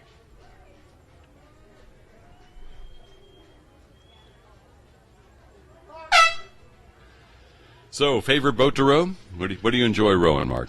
Well, I got to say, I love them all, but I think I love the 8 and the quad in the tie. Yeah, those are my two. Well, interesting, interesting mix between the two. So, some of us have another day or two here in Oak Ridge. What would be something that you say you can't miss? Well, you can't miss the eclipse. That's the biggest thing on everyone's mind right now. It's Exactly. going to pass right through Oak Ridge. You're going to get in the center of Oak Ridge about 30 seconds of totality. But if you go to the outskirts, you might get closer to a minute and a half. Wow. So I would say if you're staying for an extra day, definitely wait around till mid-afternoon and take part in that. That's going to be quite a special treat. Well, thank you very much for spending a little time with us here, and we appreciate your advice and the great hospitality here in Oak Ridge, Tennessee. It's been superb. My pleasure. Thanks for having me. Mark DeRose, president of Explore Oak Ridge, former rowing coach. He did the under-23 national team boats and the Columbia University lightweights. So, Mark DeRose from Explore Oak Ridge, thank you again for your time. Appreciate it. And again, thank you for the hospitality. A lot of fun here in Oak Ridge, Tennessee. We're watching the women's open pairs final in the B category with CRI in lane 1, Alexandria in lane 2, San Diego in lane 3, ZLAC in lane 4, Scratch in lane 5, and CRI in lane 6. And right now it looks like that ZLAC boat and Alexandria are the ones out in front, approaching the halfway point in this race. That B age category, 36 to 42, for those of you following along online. ZLAC, by the way, we haven't mentioned ZLAC Rowing Limited yet. It's the oldest women's rowing club in the world in San Diego, California. 4 San Diego women, Zulette Lamb, Lena Palamas, Agnes Palamas, and Carolyn Palamas, who used the initials of their first names to form the acronym ZLAC, founded the rowing club in 1892. 1892, a time when a rowing club for women was a completely new idea. And here is the ZLAC Rowing Club Limited. Members of that club begun in 1892 on their way down the course trying to get a medal here in the women's open pairs final in the B age category. Boat from Alexandria, very strong at the beginning, but that ZLAC boat was pacing them right along the way. CRI and San Diego in there too. But the Alexandria boat and the ZLAC boat are the two boats that are dueling it out.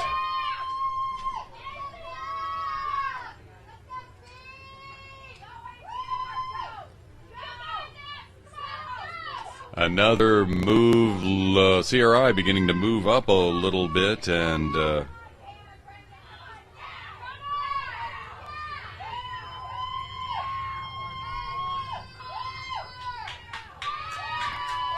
Alexandria continuing to try to battle that boat from ZLAC.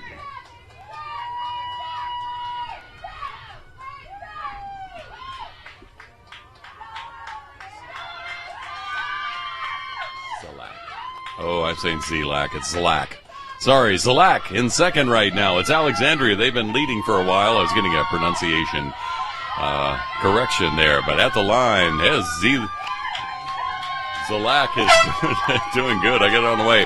Wow, Alexandria with the gold. Zlack comes in second for the silver. The CRI boat in lane 1 for the bronze. San Diego will be in fourth, and here comes the other CRI boat crossing the line for fifth. And the women's open pairs final in the B age category. Zlack, I'm sorry I said Zlack for so long during that race, but Zlack, the oldest women's rowing club in the world, formed in 1892 in San Diego, California. Winning the silver there in the pairs at the 2017 U.S. Rowing Masters National Championship.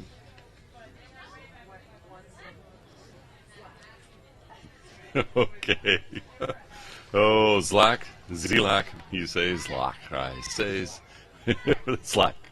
So, I'm sorry to that crew, but you have been doing a fine job.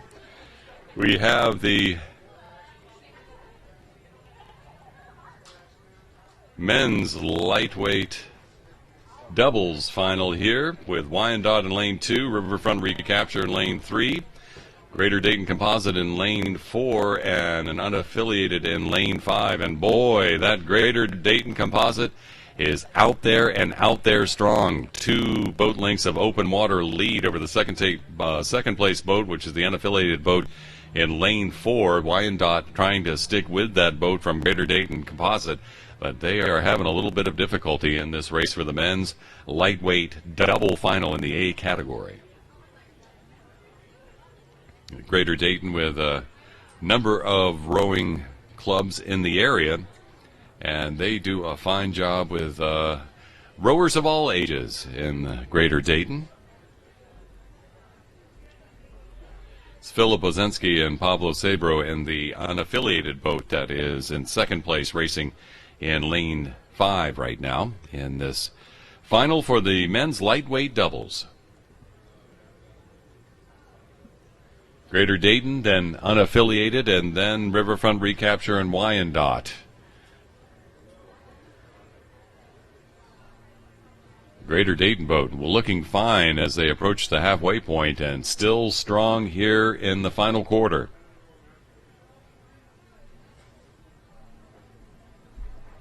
Unaffiliated boat and Wyandotte vying for that second place finish, but that Greater Dayton Composite in lane 4. Federiff and Boom looking good. And here at the 2017 Masters National Championships, the men's lightweight double final in the A category, it's the Greater Dayton Composite winning the gold. Wyandotte, a big rush in the final 100 or so, and they are capturing second in the race. The unaffiliated boat zooming past Riverfront Recapture. They will get third with Riverfront Recapture in fourth in the men's lightweight double final.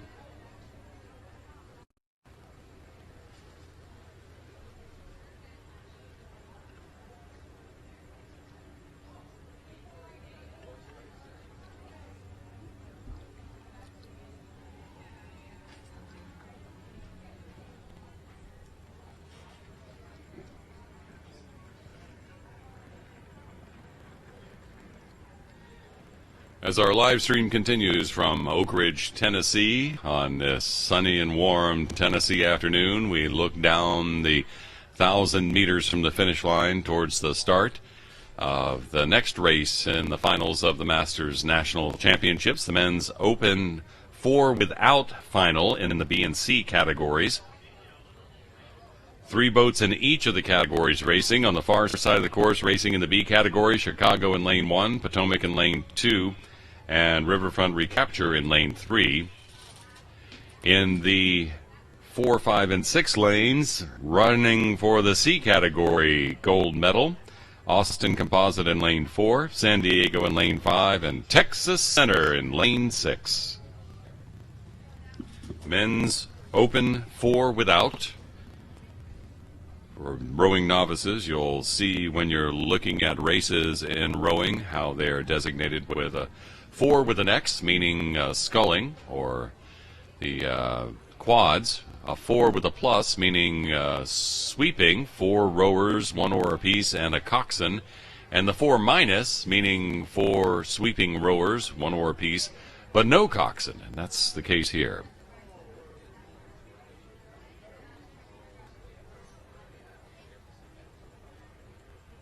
Waiting for Riverfront Recapture to back into the start. They were a little later to the start than the other boats who are already on the stake boats. They are now in place, being aligned.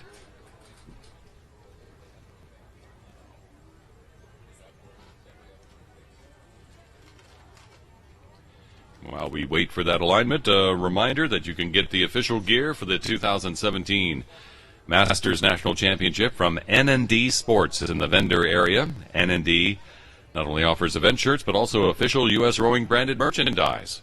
Don't forget to get you a shirt before the regatta ends, and this is the last afternoon, so go and visit that great tent at N&D Sports to pick up some great wear. You can commemorate your 2017 Masters National Championship visit to Oak Ridge, Tennessee. Just 8 minutes away from the top of the hour, and every hour on the hour that are playing around at trivia with great prizes at the USRowing membership tent in the vendor area. You could win hats, gear, gift cards, discount coupons, other great gifts. The USRowing membership tent in the vendor area. Check it out every hour on the hour to play that round of trivia and have your chance to win some great prizes. So the men's open 4 without BC final on the water and underway. Again, Chicago in lane 1, Potomac in lane 2, and Riverfront Recapture in lane 3 racing for the B category gold. Then Austin Composite, San Diego, and Texas Center in lanes 4, 5, and 6 racing for the C category gold. It is Chicago out early, 250 meters through, and almost full boat length lead over Riverfront Recapture at the moment in that B category final. In the C category final, San Diego out ahead of the Austin Composite boat and the Texas Center boat.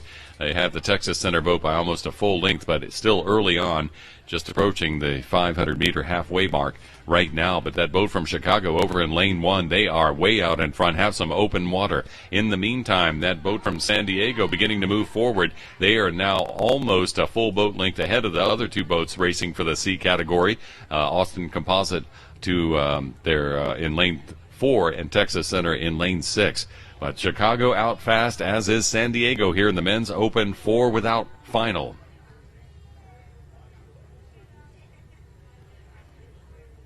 Two races in one race on the water at Melton Lake for the 2017 USRowing Masters National Championships. As the competition heats up, so does the weather. The beginning of the finals, it was about 86 degrees. Now logging in at 93 here in Oak Ridge, Tennessee. But while the temperature was going up, the humidity's going down, so let's celebrate. Down to just 45% humidity, even though it is 93. It's that old adage, well, at least it's a drier heat. Here comes some hot competition in the men's open 4 without final for both the B and C categories. 2 races underway right now. It's Chicago in lane 1, way out in front, leading Riverfront Recapture and Potomac in the race for the B category gold.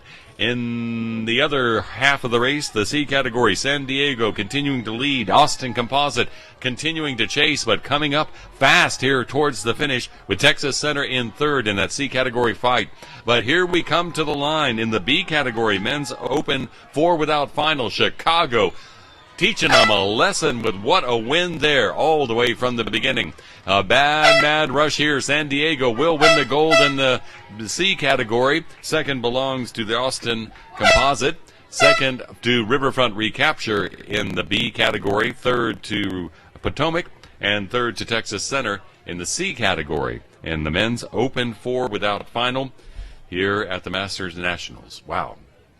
What a race there. Riverfront Recapture and the Austin Composite boat, bow ball to bow ball at the end. Even though they were racing 2 different races, they were still racing each other.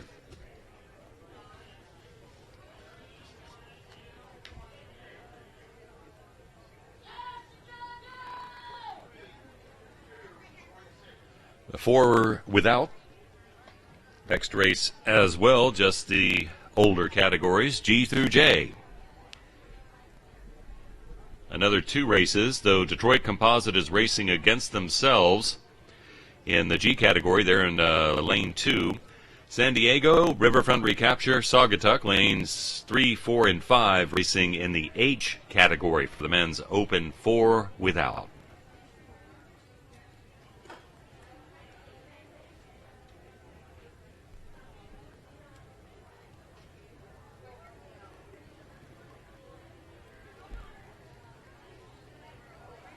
Beautiful shot looking down towards the start. The mountains in the background, the ridges and mountains in the background here in the rolling hills of Tennessee. Again, 93 degrees, but the humidity gone down to just 45%, so semi-tolerable, at least in the shade, but hot out there in the sun and hot on the water as the 2017 Masters Nationals continue in the final afternoon of finals for the 2017 competition. Still lining up the men's open 4 without final for the G and H categories.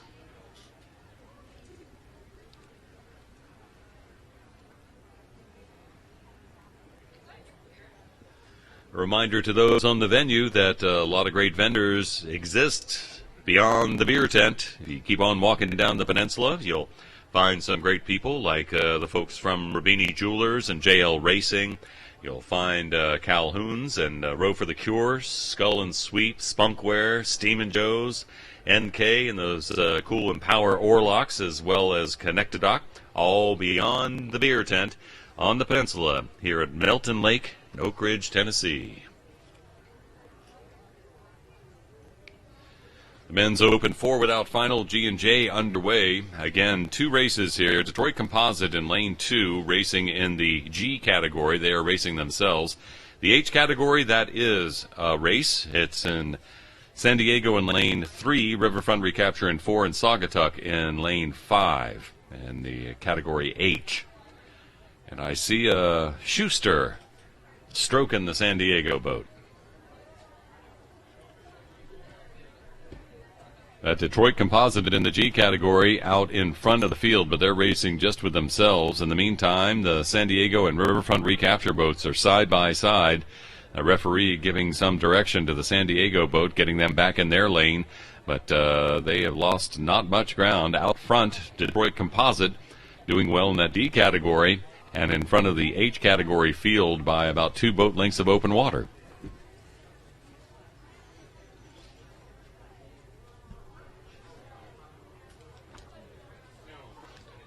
San Diego with about 2/3 of a boat length lead over Riverfront Recapture as the H category is being decided in the men's open 4 without final.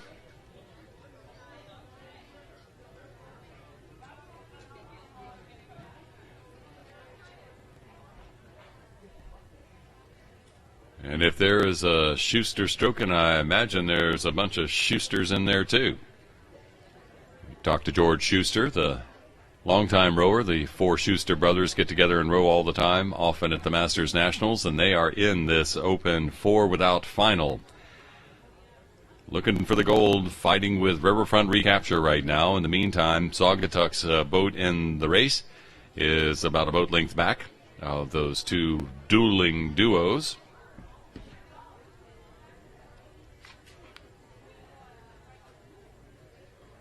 And while Detroit is the only one racing in that G category, they are giving it their all and really making a swing to that boat as they come into the red buoys.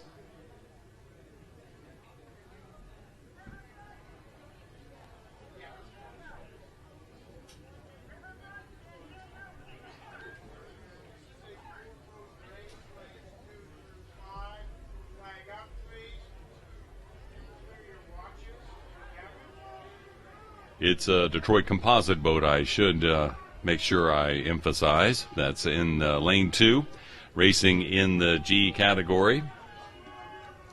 Average age of 66 in that boat.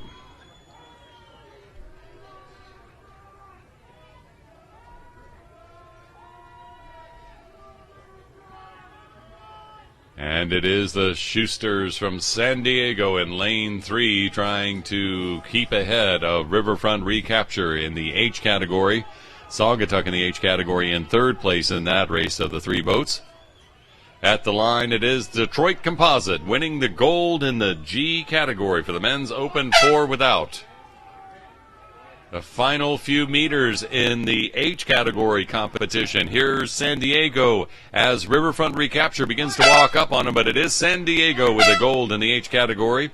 Riverfront Recapture in second, and that means Saugatuck, as they stroke to the line, will be third in the men's open 4 without final at the Masters National.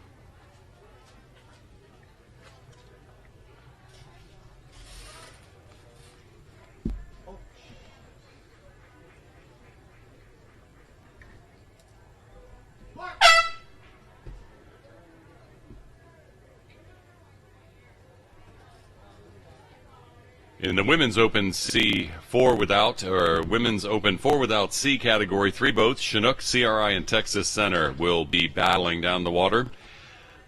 Chinook in lane 3, CRI lane 4, and Texas Center in lane 5. Texas Center out fast, and they are looking fine in the first 250 meters.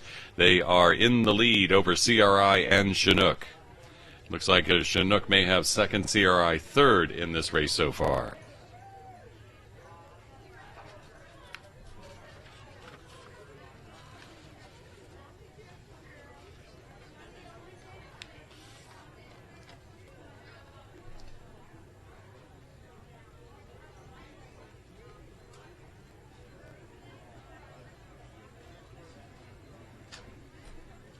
Two boats with from teams with the most entries in these Master National Championships on the water right now. Chinook is number 1, Texas Center number 2. Right now, though, in the race, it's Texas Center that's number 1 at 500 meters, out by a boat length and a half of open water over the Chinook boat here in the Women's Open 4 without final for the C category. They have quite a lead over that boat from Chinook. Texas Rowing Center with 84 entries in this particular competition, up against Chinook's 118 entries.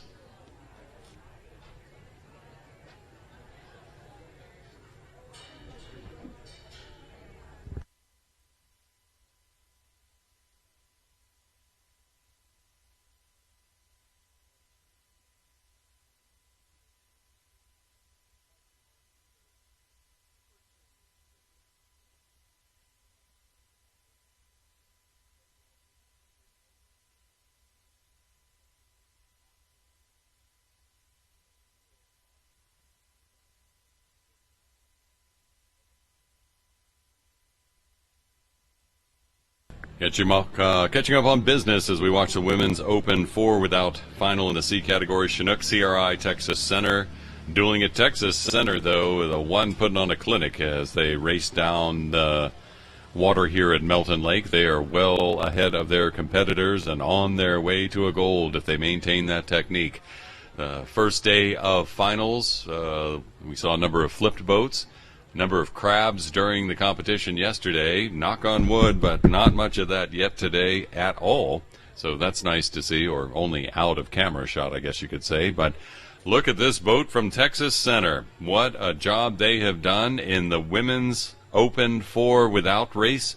Here in the C category, they have been looking in fine form all the way down the race course, and they're continuing to do so in the final 40 meters or so. CRI holding on to second Chinook holding on to second, CRI in third, but at the finish in the Women's Open 4 without C category final, Texas Center crossing the line for the gold.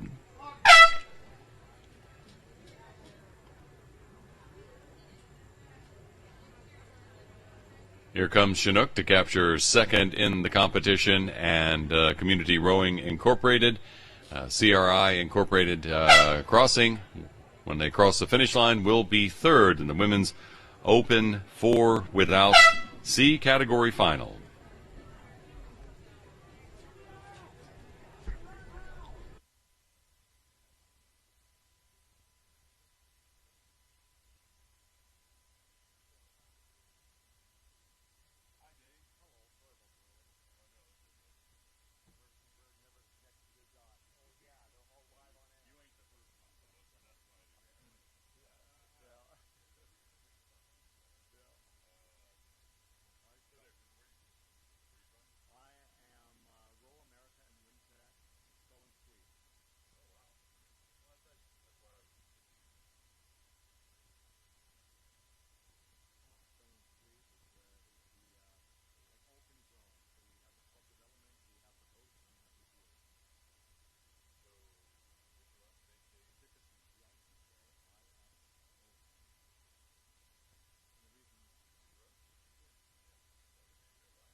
The men's lightweight single in the H category racing right now. Just word that a boat in this race?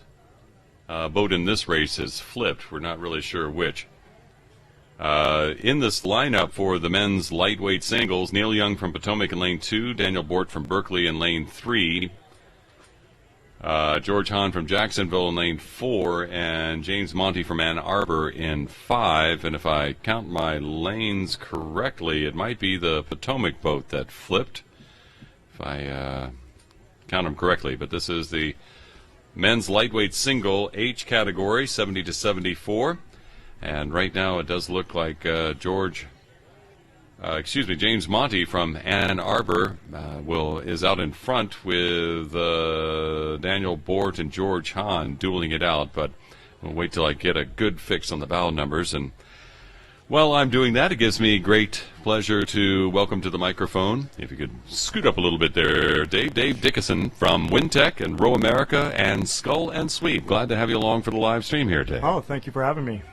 So, boy, you're a busy guy with all these endeavors. Run through them. Well, WinTech, obviously, the boat manufacturer. Yes. Actually, it's WinTech and King combined. It's the two different models or shapes.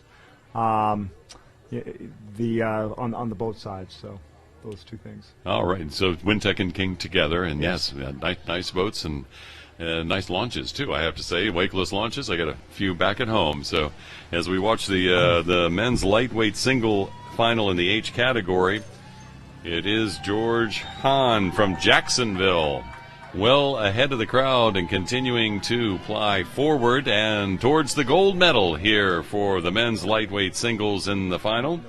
George Hahn from Jacksonville, age listed as 71, looking for the gold right there. Daniel Bort from Berkeley, not far behind, beginning to make his move. He will cross the line in second. It does. Oh, excuse me. James Monty from Ann Arbor crossing in first. Excuse me, James, for slighting you there. James Monty winning the men's lightweight single. Daniel Bort from Berkeley in second, and that will leave George Hahn from Jacksonville in third. We did have a boat flip.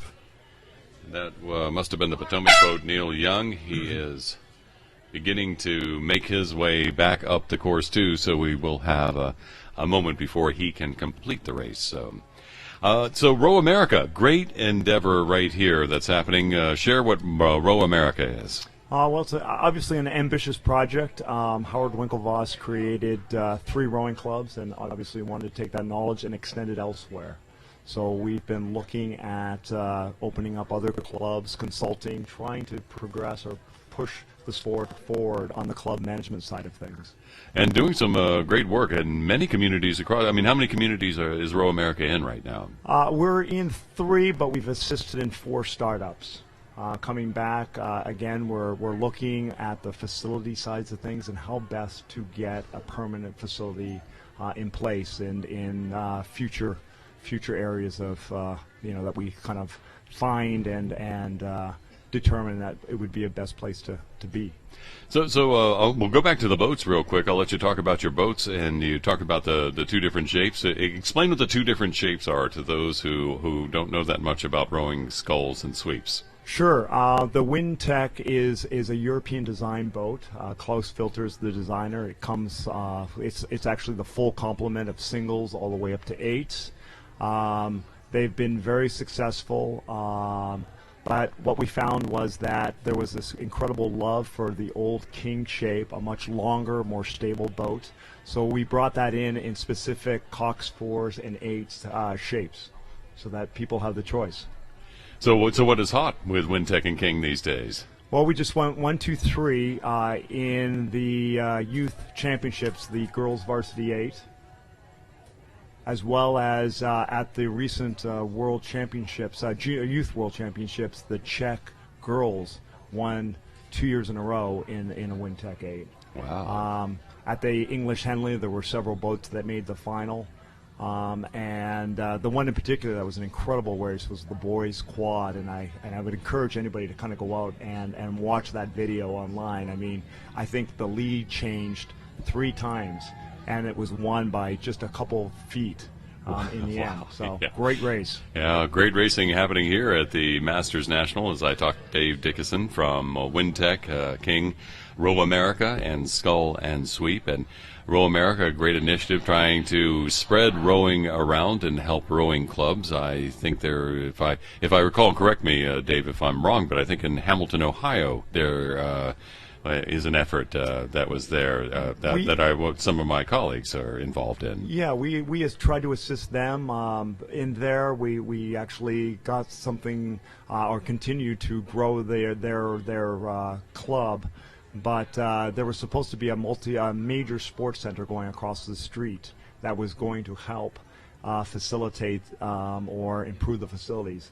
That didn't happen. So what we did was we took the we passed it back on to the volunteer board, said, hey, if this works out, let's do something. But that's how we're helping. We're finding out that a lot of times it's not a permanent thing. It's go in, assist, take them to the next level, and if everybody kind of cooperates and things work out where we have buy-in from the community as well as the club, and a facility can be found, then it may be a more permanent thing. But a lot of times the kickstart is what's needed.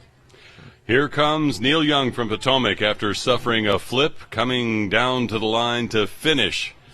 Has plenty of mettle to get out of the water, back in the boat, and finish the men's lightweight singles in the H category. Ladies and gentlemen, Neil Young from Potomac making the effort and finishing it.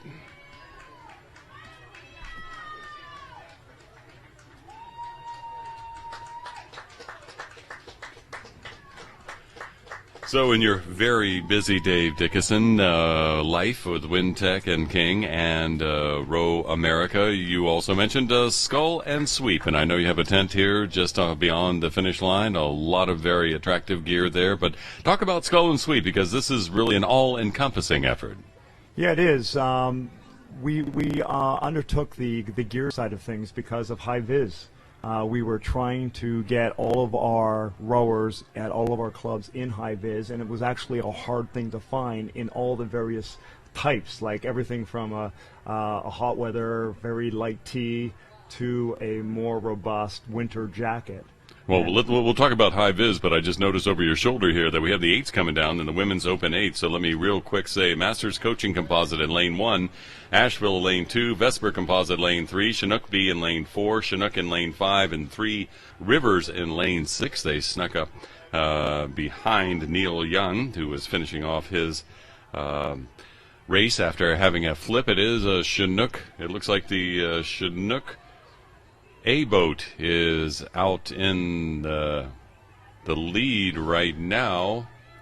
Try to sort it out. Yeah, it looks like Chinook A out in the lead in lane 5 with a Vesper Composite in lane 3 in second right now. Masters Coaching Composite in third, but here comes the Chinook B boat coming up to the line, but it will be at the finish line in the Women's Open 8's F category by 5 seats. It's the Chinook boat over the Vesper Composite in lane 3.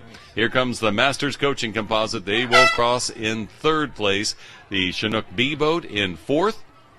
And then here comes Asheville and 3 Rivers. It looks like Asheville will hold off 3 Rivers. So Asheville for 5th and 3 Rivers for 6th in the Women's Open 8s here at the Masters Nationals. So high vis, let's talk about high vis. Yeah. Now, Dave, I know because I'm sitting here in front of you and I can see what high vis is, but explain what high vis is. Well, it's the very bright colors, almost the neon colors, typically in that yellow-green color or orange. Those are the kind of 2 colors we promote. But it was really, really hard to find. And what's the advantage of, beyond the fact that it's highly visible? Well, one thing that we noticed at Saugatuck Rowing Club is that we're on a very narrow waterway. Lots of bridges, lots of obstructions, lots of crews out there. And seeing, each of the crews far away is really important. So we made it a rule 3 years back that everyone had to be in high vis, and really noticed 2 things. 1, less injury. 2, less boat breakage. So it was Really? actually really paid for itself. Yes. Well, I And guess that would make sense. certainly we want to encourage every club out there to really kind of take on this this kind of regulation where everybody must be out there in high vis. But it was very hard to find, so we just so happened to have in our club two very kind of high-end gear folks, who have worked for some of the top companies out there like Nike and stuff like that, who looked at the rowing world and said, we think there's an opportunity here between high vis and high-end things like our waterproof bags, the blazers that are made out of like two-way stretch material, much like your outdoor jacket, not waterproof but water resistant, stuff like that. It's kind of an interesting new take on the blazer. So I'm having fun with it. I'm speaking with Dave Dickinson. He's talking about Skull and Sweep and their high visibility rowing gear. You can learn more about it right here at the Masters National Championships, as they have a tent with lots of that gear right around the corner beyond the finals, the finish line. Speaking of finals, the Women's Open G through J 8s on the water right now. We have 2 racing for G and 1 for H. Saugatuck in lane 3, Masters Coaching Composite B in lane 4. They're racing for G. Vesper Composite B and H is in the H category, and they are racing themselves. Master Coaching Composite B, the one in the lead over Saugatuck for that G category right now. And I know, because I've been saying a lot of names today, I recognized your name as you have been competing here as well. Talk about how you got involved with rowing, Dave. Wow, it was a while ago, 1984, just out of high school. The actual high school did a presentation at our school in Fredericton, New Brunswick, Canada. That's why actually I did the big shout out to Mark DeRose. We actually came from Canada and we're similar ages. Oh, wow. But I started rowing, and literally the boat broke on the first day. And my first experience with rowing was learning how to fix wooden knees in a boat. Thank God there was a machine shop in back of my house, and we went running over there. It's like, can you build me these metal attachments that I can screw to the side of the ribs to get a little bit more life out of these boats. But after a month of frustration, I asked my twin brother to come along, and the two of us had a lot of fun. I bet. Very, very early on.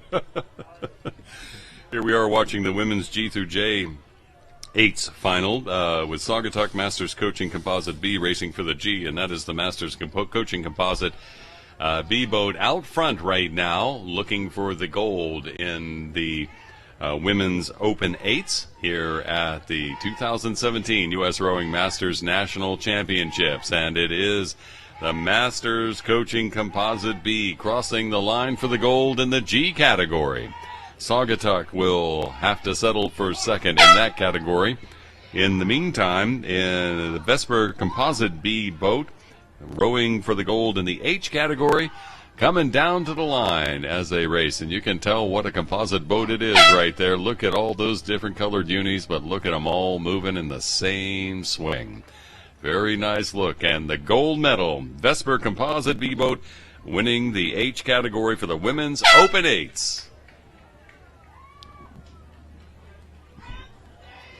So your favorite boat to row? I've been asking all our guests as it comes along. What do you enjoy most? I imagine either a double or a pair if you're talking about rowing with your twin brother. Absolutely, the double was our favorite. I always say twins kind of come in with an unfair advantage. I was gonna point that out. Yeah, a lot of synergy. We used to, at best in the single we were like B finalists. But put us up against like the first and second in the single, and we would probably be, 15, 20 seconds ahead at the 1,000-meter mark against them.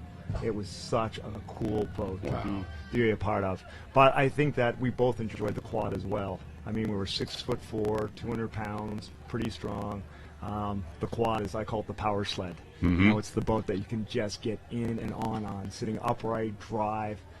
So for me, every like World Championship, World Cup, I always gravitate towards the quad. and love to see that race. So you're saying that twins do have an unfair advantage, that communication, that feel, the same body bill. I mean, there's so many advantages I imagine you could have. Absolutely. The big joke in Canada is the fact that we were excommunicated off 6 bodies of water. I always, while most crews that get formed, they go through the wonderful, forming stage, and pleasantries are passed. Not us. We actually went right to the angry stage, and we weren't happy until the boats really started moving fast, and then that's when everybody else started fighting, but they never saw that. Right. Dave Dickinson from Wintech, Row America, and Skull and Sweep here at the Masters National Championships as we're watching the men's Club 4's final in the F category. It's Western Reserve in lane 1, St. Louis lane 2, Capital in lane 3, Wyandotte in lane 4, Cambridge in lane 5, and Asheville in lane 6 in this race. It is Capital out front with Cambridge right there with them as they pass through 500 and enter the last half of the race. Capital and Cambridge going at it, then back to Western Reserve St. Louis. Also battling in this. I haven't seen the boat from Asheville yet as we happen. So Skull and Sweep, you get a lot of nice stuff here in the tent at the regatta. Entice some folks down the way here to walk up the peninsula and check y'all out. Unfortunately, they had to leave this morning, so did they? I'm for sorry. the 4 days. So I hope everybody had a chance to see them. But I know they're going to be at a number of the fall head races. And with that high vis, you'll be able to see them right away. So yes, and that's a great thing. Go to the Skull and Sweep online store. It's a great way to see everything they have and get the sizes that you want and need. All right. Well, thanks, Dave. Appreciate your time. Congratulations on everything, and stay busy. It looks great. So thank you very much for being here today.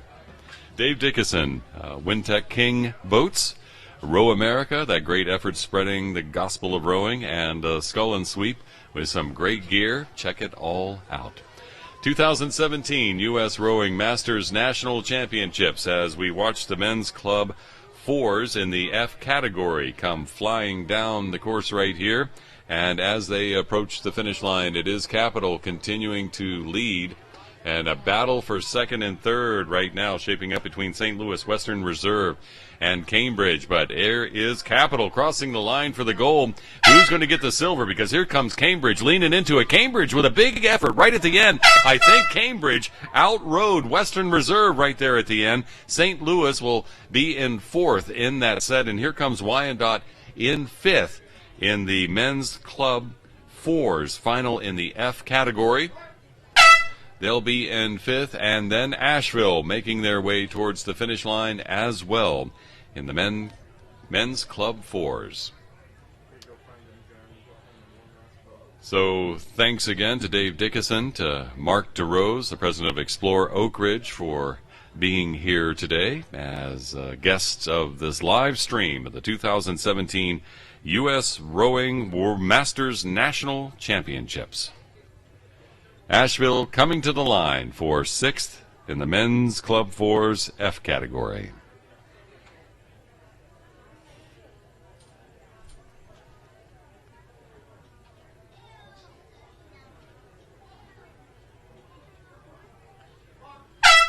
The Asheville boat named the Grand Ole Opry there.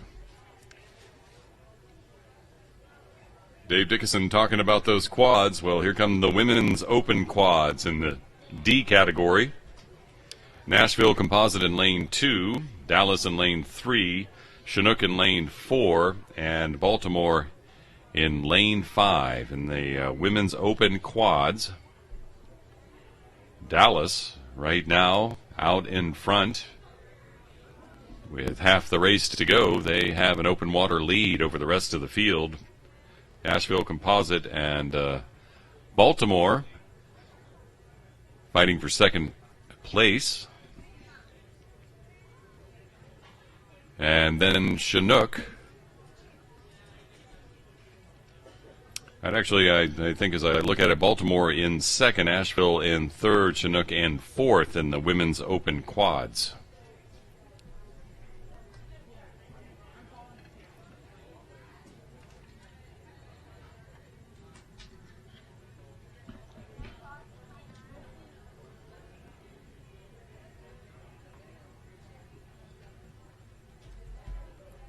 Red and blue, the Dallas boat, continuing to lead in the women's open quads D category.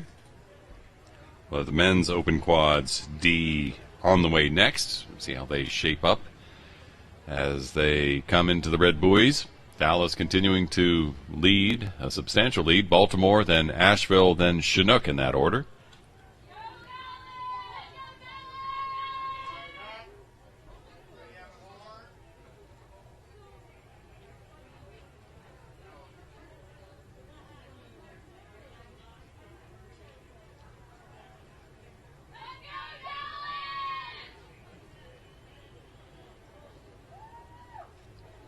From the halfway point, they've led the race and continue to dominate. It's Dallas winning the championship for the women's open quads in the D category.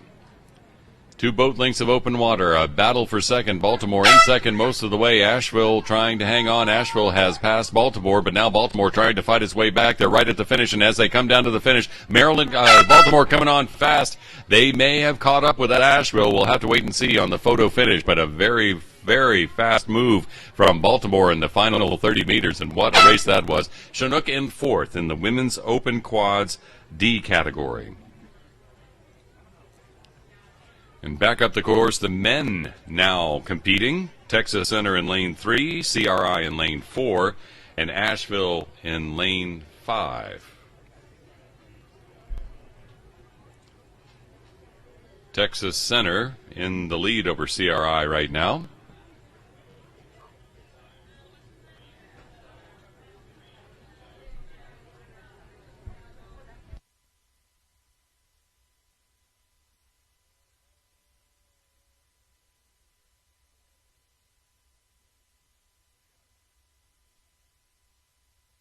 Yes, at the 500-meter mark, it is Texas Center again. Boat length and a half of open water over CRI in second place. The Asheville boat trailing well behind. I don't know whether they had a technical issue or not, but well behind those other 2 boats in the race for the men's open quad final in the D category. There they are, about 2 boat lengths back from that CRI boat, which is 2 boat lengths back from the lead boat from Texas Center.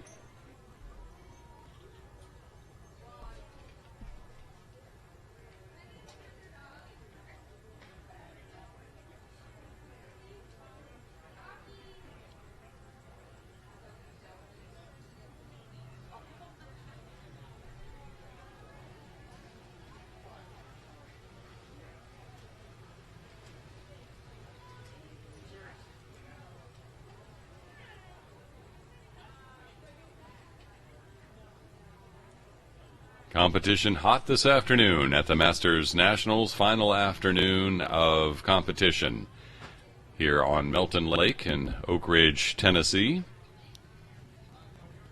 91 degrees here on this Sunday afternoon. Warm afternoon, lots of competition here. Very close racing sometimes a little bit more spread out, as it is here with the men's open quads in the D category, that D-aged category, 50 to 54. It is Texas Center making it look easy as they stroke towards the gold.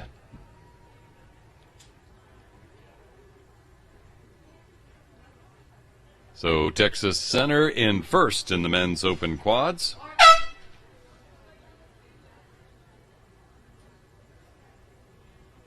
CRI in second.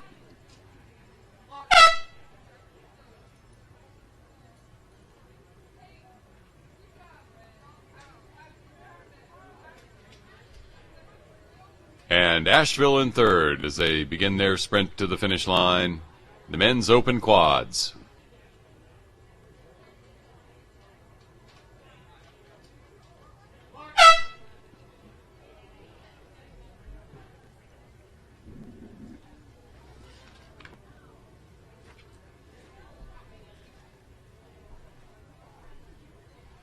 From quads back to the singles now, in the women's open singles for B. Megan Graddick from Peachtree City in lane 2. Laura Corbett from Sarasota Scullers in lane 3. Melissa Hilton from Vesper in lane 4.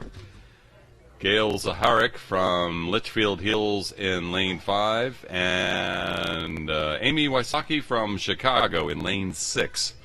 This in the women's open singles in the B category. There was a scratch. Tulsa's Dion Sturd, who was going to be in lane 1, is a scratch in this particular race.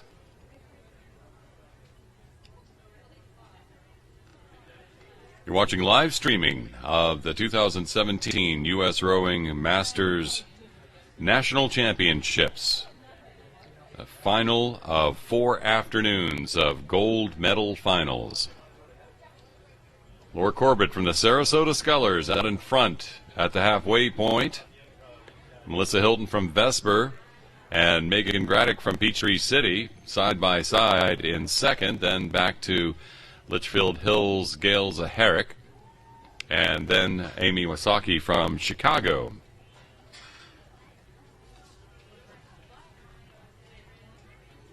The Sarasota Scullers, the oldest organized youth rowing club in Sarasota since 1991. They've led the way in competitive team rowing and developing teens' athletic and competitive skills, including achieving a #1 ranking in Florida at the 2010 state championships.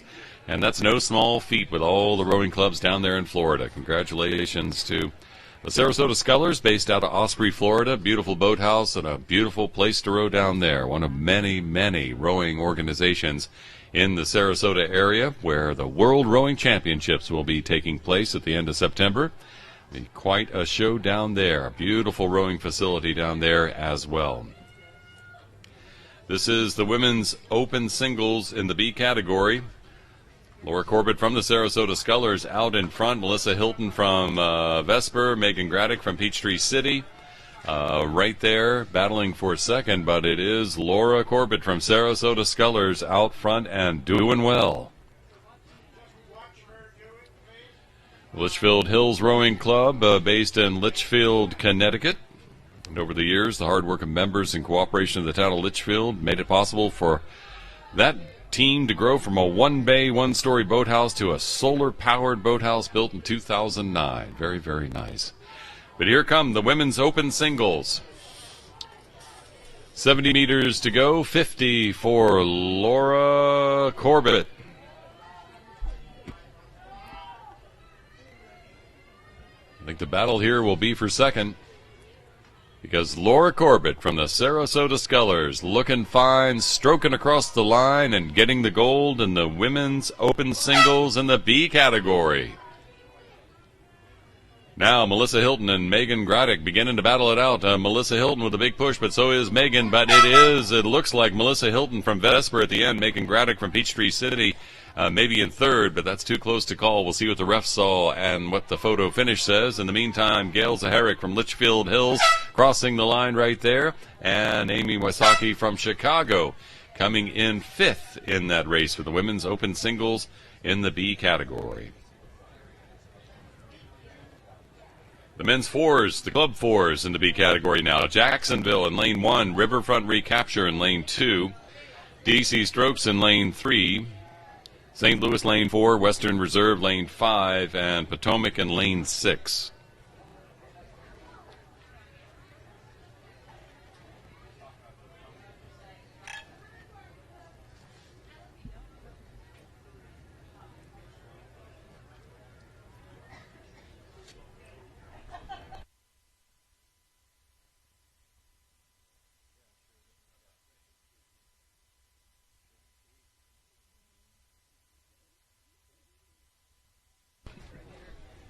We're watching the men's open, Club 4's final. They're through the first 250, moving towards 300 with Riverfront Recapture, a slight advantage over DC Strokes. St. Louis, though, beginning to make a move here about 350, and they have begun to move towards the front, and now it looks like St. Louis, DC Strokes, Riverfront Recapture. in that order. Western Reserve not far behind with Potomac hot on their tail. Only Jacksonville off the pace by about a boat length and in the back. But boy, St. Louis with a big move there, approaching the 500-meter marker in the halfway point. They are almost now a full length ahead of the DC Strokes boat. The Riverfront Recapture out to a fast start, now slipping back slightly, but still in third place.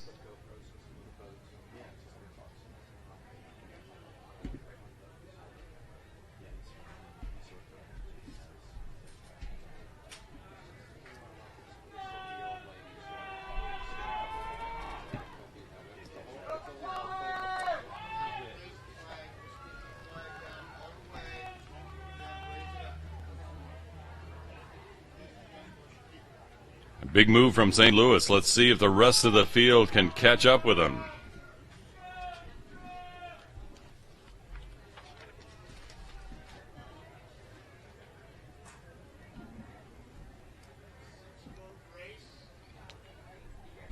Riverfront Recapture trying to recapture second place. DC Strokes right there. St. Louis out in front. A big move there, heading towards that halfway point.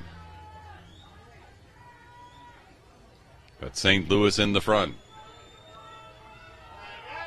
Potomac lurking on the outside as they come down to the line here at the 2017 U.S. Rowing Masters National Championship. St. Louis leading the men's club fours in the B category as they come to the finish line. St. Louis out ahead, but boy, what a race is shaping up right behind them. Potomac, DC Strokes, Riverfront Recapture.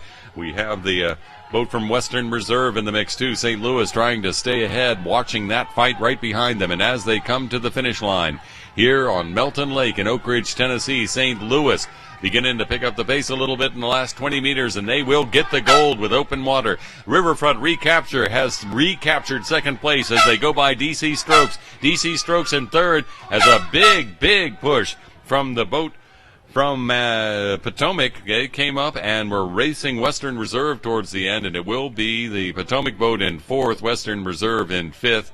But boy, what a showing there from Riverfront Recapture. And here comes Jacksonville across the line in the men's Club Fours B category final.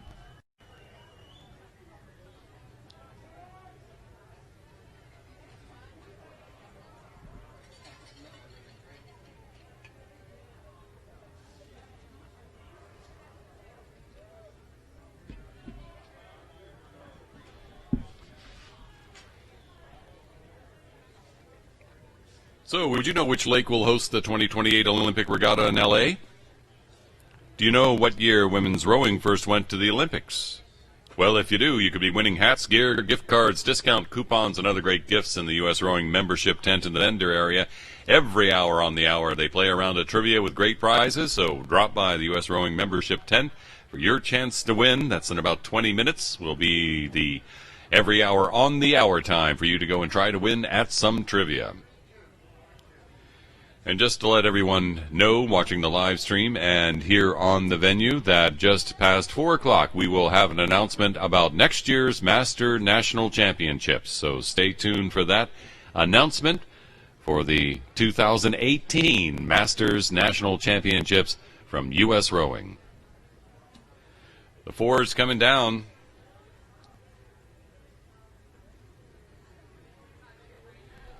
In the men's Club Fours D category final, Atomic Rowing in lane 2, Greenwich Crew lane 3, Potomac in lane 4, Atlanta Composite lane 5, Capital lane 6, Ann Arbor lane 7. It is Potomac out front with an open water lead. The boat from Ann Arbor, though, right hot on their tail. Then it's a fight going on between Capital and the Greenwich Crew, with Atlanta in the middle. Atomic Rowing trailing the field by 2 boat lengths at the halfway point. But boy, what a look for that boat out in front, looking fine.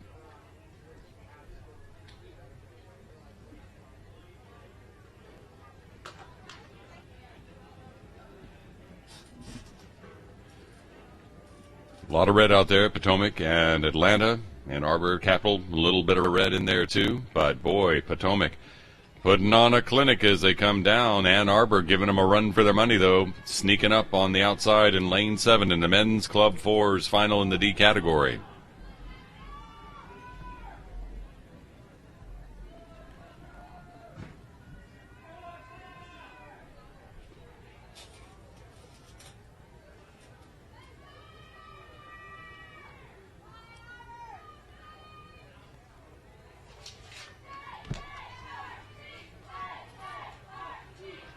Potomac and Ann Arbor out in front of the crowd right here. Look at Ann Arbor coming up hot and heavy. Hot and heavy for Ann Arbor in lane 7, rolling towards the finish line, looking for the goal. Potomac leading most of the race, trying to do their best to fend off Ann Arbor, but Ann Arbor's looking very strong. It looks like Potomac has just got the call for some power, and they are striking it up in the Potomac boat. Ann Arbor trying to keep up. In the meantime, it's Capital over Greenwich and the boat from Atlanta. But out in the center, in lane 4, Potomac looking strong as they try to battle Ann Arbor. They're coming down to the line. Can Ann Arbor catch up with them? It's Potomac trying to stay in front, but it's Ann Arbor charging. Ann Arbor charging towards the finish line, but at the finish by about a quarter boat length. Potomac over Ann Arbor. Here comes the battle for the bronze, the battle for third place. It is Capital in front of the Atlanta Composite. The Capital boat began to make a move with about 50 meters to go. They win by about a third of a boat length. Then it's Atlanta Composite, Greenwich in that order in the men's club fours final, and Atomic Rowing coming across the line to place 6th in the men's club fours in the D category.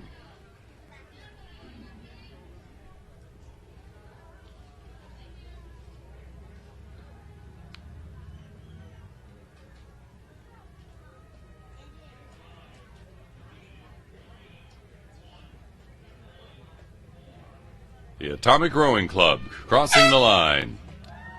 6th in the men's club fours in the D category.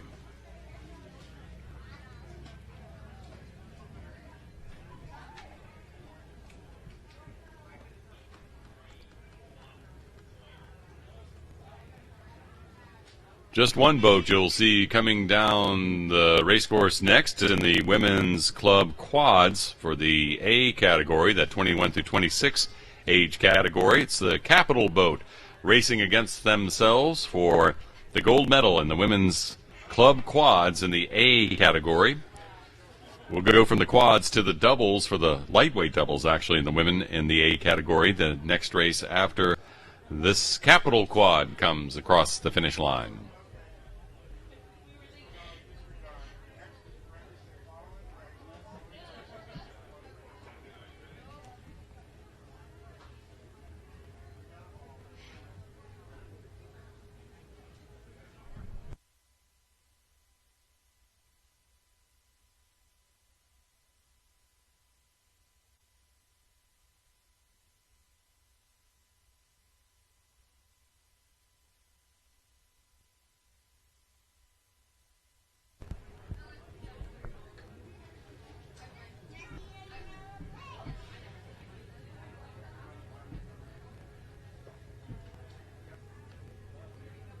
Capital Rowing Club has been at the center of many of these close races. Capital Rowing Club, home of community rowing in our nation's capital. They say that each morning before daybreak, nearly 80 rowers push off the docks into the waters of the Anacostia River, a reserved waterway that flows through the southeastern neighborhoods of Washington, D.C.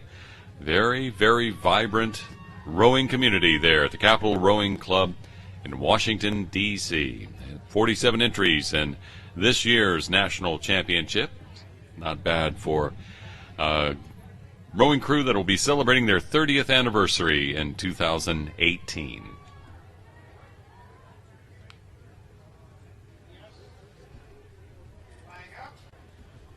Here comes the Capital Quad to win the gold in the women's club quads A category.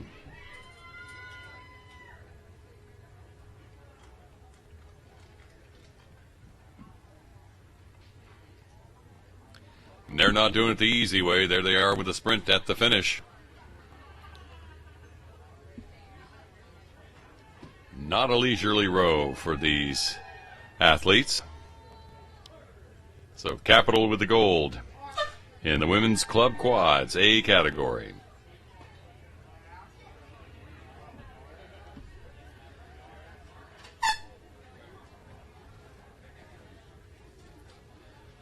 The women's lightweight doubles will be next on the agenda. We have the Catawba Yacht Club in lane 1, Texas Center in lane 2, Rio Salado in lane 3, Greenwich in lane 4, Atomic in lane 5, Dallas in lane 6, Greenwich B in lane 7 in the Women's Club Quads D final.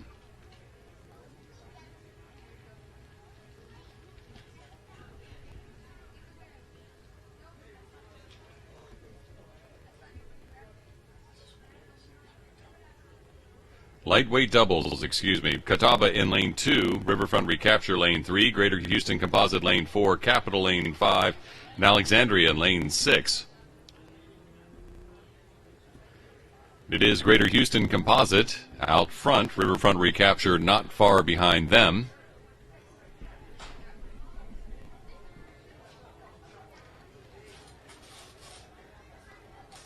Then Capital again, as I said, Capital in a lot of these finals and usually right in the mix of the fight. Mentioned the Catawba Yacht Club there in lane 2 near my old hometown of Charlotte, North Carolina. Rowing on Lake Wylie near Charlotte. Founded in 1939 as a family-oriented sailing and docking facility for members. They built that clubhouse on Lake Wylie back in 1955. Many aspects of the club have changed over the years, but family-oriented water sports still the strength of the Catawba Yacht Club there on Lake Wylie in Charlotte. Right now in 4th in the women's lightweight doubles.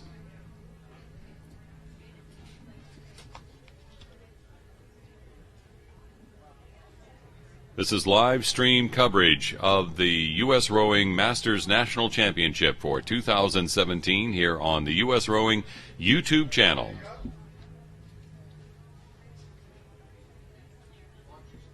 Greater Houston Composite continuing to lead. Capital and Riverfront Recapture. Looking to shake them up there, then it looks like the Alexandria and Catawba boats behind there.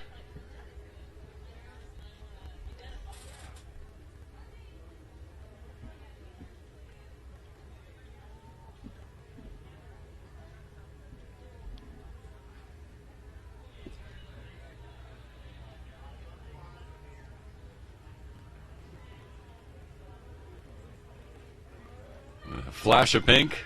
I bet Dave Dickinson, Skull and Soup, would say that's high-vis pink. It's the Greater Houston Composite crossing the line for the gold in the women's lightweight doubles A category. Riverfront Recapture. Some quick strokes there in the last 30 meters, and they'll get second place with Capital in 3rd. Now Catawba and Alexandria duking it out for the 4th place finish. Catawba digging deep, pulling hard. You can see the bow in the Alexandria boat turn to the right, watching those, but they are pulling hard and they have passed, and it will be the boat from Alexandria edging out Catawba at the finish line for 4th place. Catawba in 5th in the women's lightweight doubles.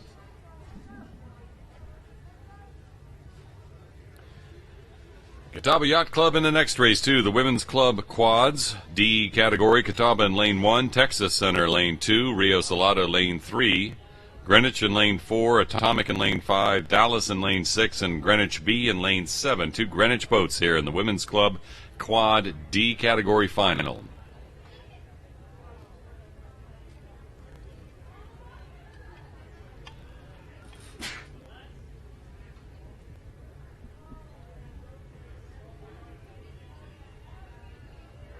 Greenwich and Rio Salado with Atomic working hard. Dallas in the mix early in this race. Through 250, approaching 3. Dallas looking very strong. Greenwich and Rio Salado.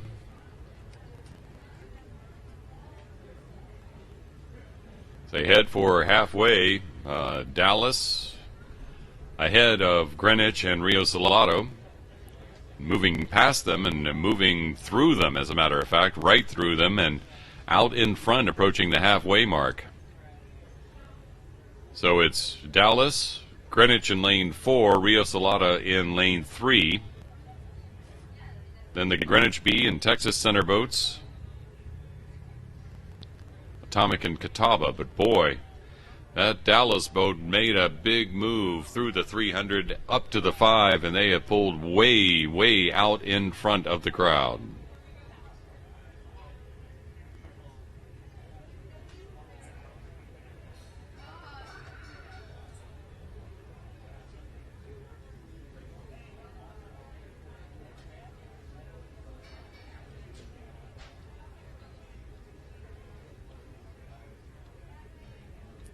Rio Salado looking strong too, giving Greenwich a run for their money in second place.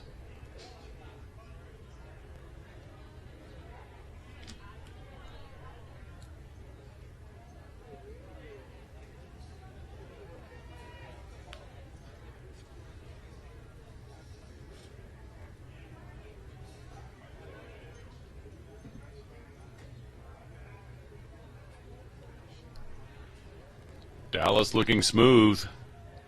Moving the boat through the water. Greenwich trying to catch up.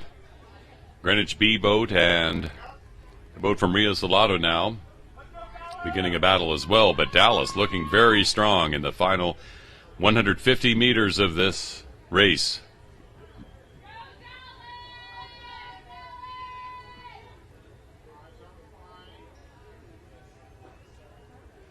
Beautiful shot here on the live stream, looking across the Dallas boat, over to the Greenwich boat, over to the Rio Salado boat. And I see the other Greenwich boat looking across to the Rio Salado boat to try to gauge where they are in the course. But it is Dallas winning the gold in the Women's Club Quad D category final. Greenwich clinging to silver. Here comes the Greenwich B boat. Big push at the end. Greenwich B trying to cross in front of Rio Salado. I can't call that one. We don't know who will get the bronze in those two boats, whether it's Greenwich B or Rio Salado. They were very, very close. In the meantime, Texas Center crossing the line now in fifth.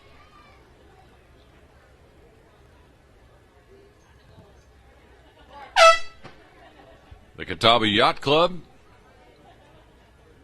looking to cross the line here in 20 meters for sixth place in this race. And then Atomic coming up to the line in the Women's Club Quads D category final for seventh place. The Women's Club Quads.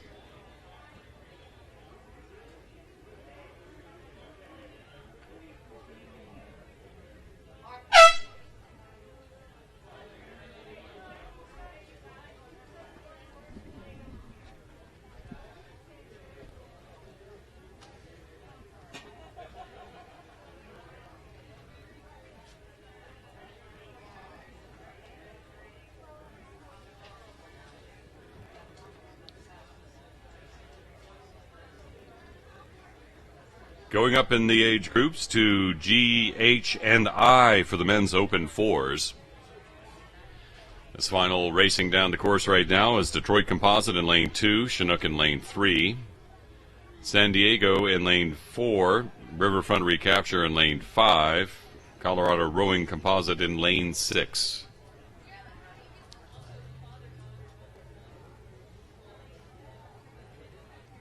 Seeing a shot on the live stream with Detroit and Chinook going bow ball to bow ball early in the race.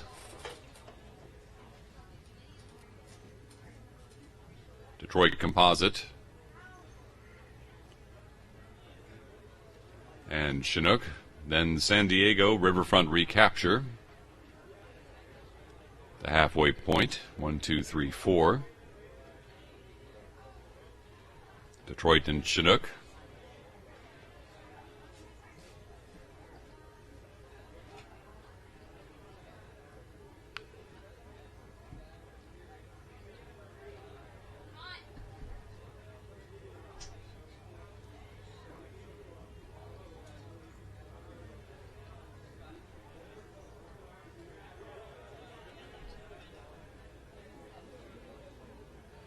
The Colorado Composite boat in lane 5, or excuse me, lane 6, well behind the pace. They are not quite to the 500-meter mark as the other boats are approaching 250 to go.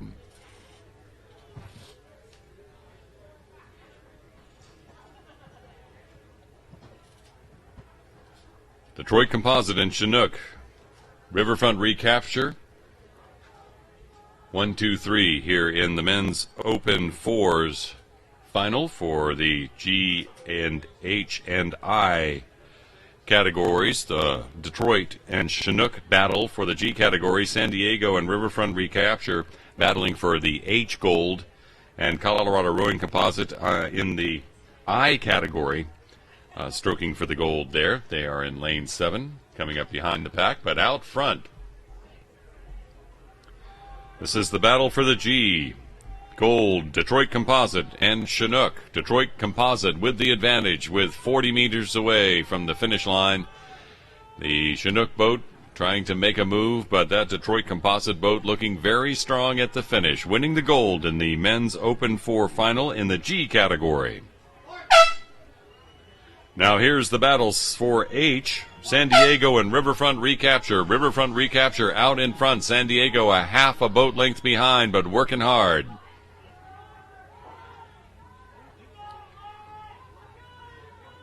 Coming down to the line, it is Riverfront recapture with the gold in the H category for the men's Open 4s, with San Diego in second.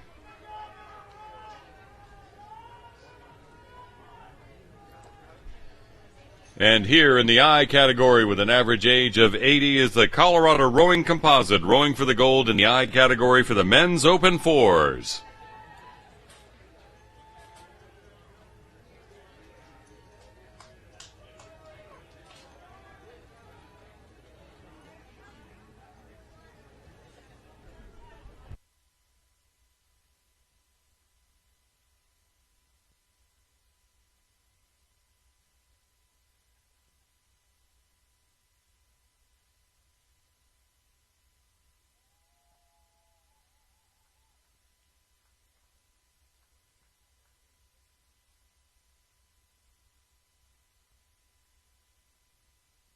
And at the finish, here comes the I category men's Open 4 gold medal winners, the Colorado Rowing Composite.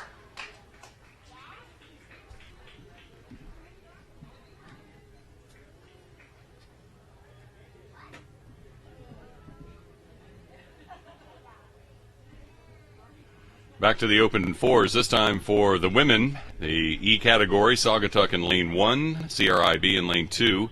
Chinook B in lane 3, in the lead by half a boat length in the first 400 meters.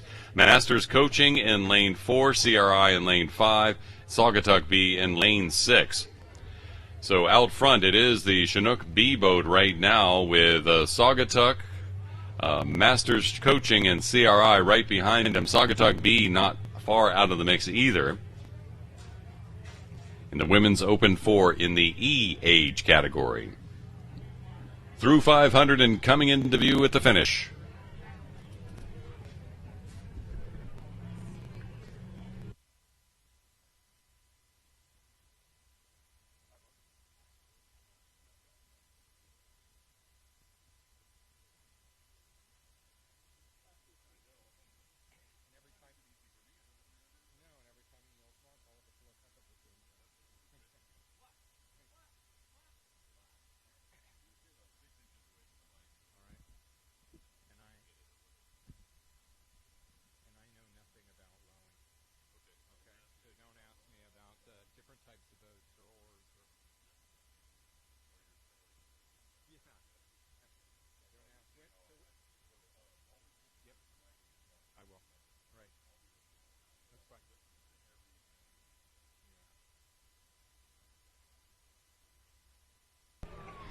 Coming down the line, the women's Open 4s for the E category with Saugatuck, CRIB, Chinook B, Masters Coaching, CRI, and Saugatuck B.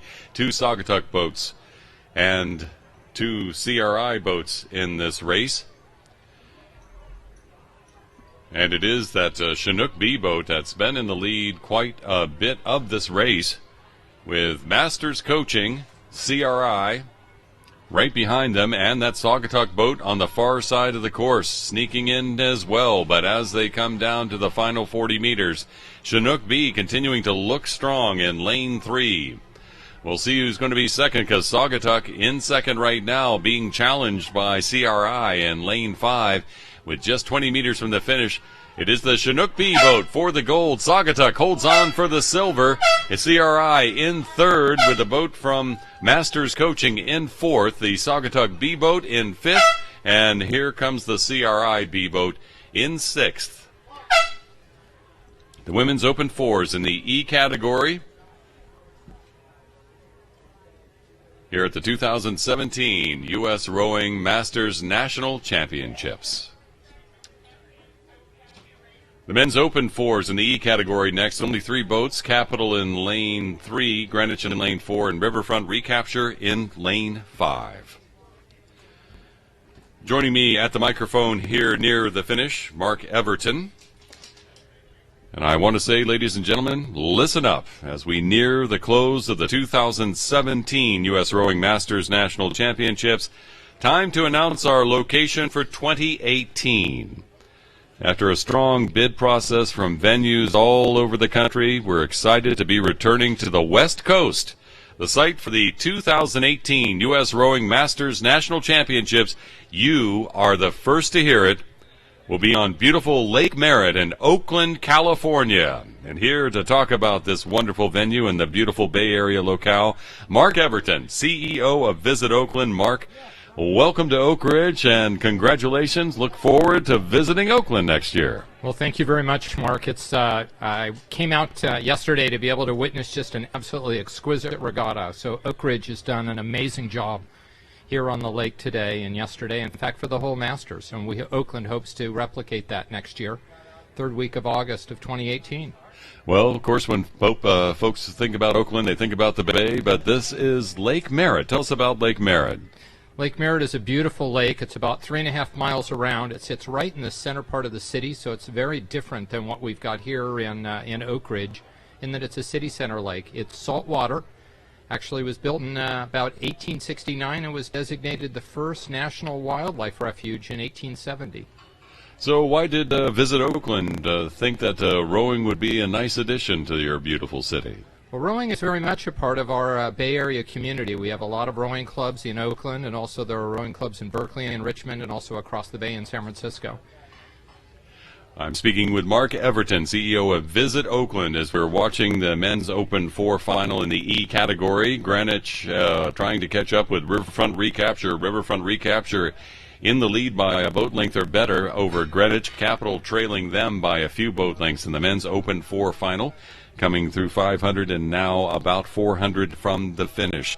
And it must have been quite exciting when you see all this activity here to know that this same competitive crowd will be showing up in Oakland next year. Well, it's very exciting, and I think Oakland has an awful lot to offer, especially for people that want to make a vacation out of it. So those teams that are going to come from Tennessee or from the East Coast, we really hope that they'll plan on spending a week or longer in the Bay Area and enjoying Oakland, of course, San Francisco and Napa and Yosemite, and even being able to go up to Lake Tahoe if their time permits. So Lake Merritt's a saltwater lake. That's interesting. It is. It was originally a saltwater lagoon, so it's fed from San Francisco Bay through the estuary and then into the lake. So it has a tidal action, and so it clears itself several times a day with the tide. Well, I want to ask about accommodations along the shorelines. How does it compare here to the peninsula at Oak Ridge? Well, we have a lot of open space and a lot of lawns and greenery. In fact, we have a large park that is adjacent to it. So a lot of the teams will have tent space in the park itself, which is right next to the lake. Recapture Riverfront. Riverfront Recapture in the lead here in the men's Open 4 final in the E category. A boat length over Greenwich. Greenwich working hard, trying to catch up with them at the line. But as they come down to the finish line here at the Master National Championships, Riverfront Recapture wins over a little bit of open water over Greenwich in second. Then that leaves Capital in third in the men's Open 4s E category final for 2017. And we have just announced that the 2018 U.S. Rowing Masters National Championships will be on Lake Merritt in Oakland, California next year. We're speaking with Mark Everton, CEO of Visit Oakland. And boy, you've named just a couple of places. It sounds, between Napa and Yosemite and Oakland and the Bay Area, that there's a lot to do out there. You may want to spend a little more than a week. There is, and we're hoping that a lot of the teams will bring friends and family out with them. It's a great place to do reunions. I know a lot of a lot of us have friends and family that live in the Bay Area that we may not get a chance to see when we're coming from Princeton or coming from Cambridge or Worcester or some of the Florida spots. So it'll be nice to try to look at a big family gathering. We're going to have a lot of activities and events going on around the lake for that week. Actually, we're doing a rowing week of events, so it's a great opportunity for people to plan on participating in a lot of those activities with lots of great food and lots of great beverages and live music, and an opportunity to really kind of bond with the rowing communities of the Bay Area. Have you noticed, you mentioned lots of clubs, a big rowing community out there in the Oakland area, the Bay Area, all across California, truthfully.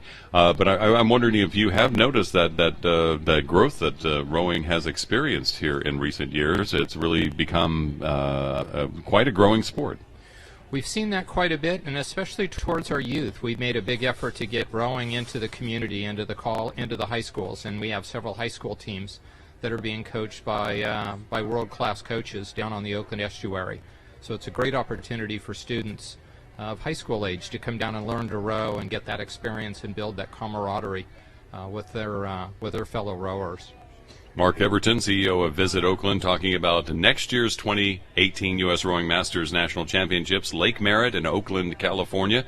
As we are watching the women's open double in the C category, it has Atlanta in lane 1, Chinook in lane 2, an unaffiliated composite in lane 3, Upper Valley Composite in lane 4, Western Reserve in lane 5, and Three Rivers in lane 6.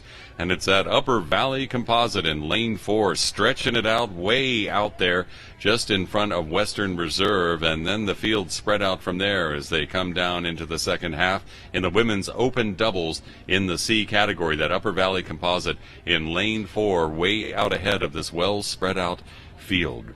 So how else are you going to sell us here, Mark, on Visit in Oakland next year for the Masters Nationals? Well, Mark, you've been giving us a weather report all day, and I think we're currently at about 92 or 93 degrees here next to the lake. And I took a quick look at my phone. Oakland is currently 70 degrees and sunny, so a much nicer. We couldn't row like that. Yeah, a much nicer afternoon for spectators and people to enjoy it without all of the humidity and without having to sweat constantly.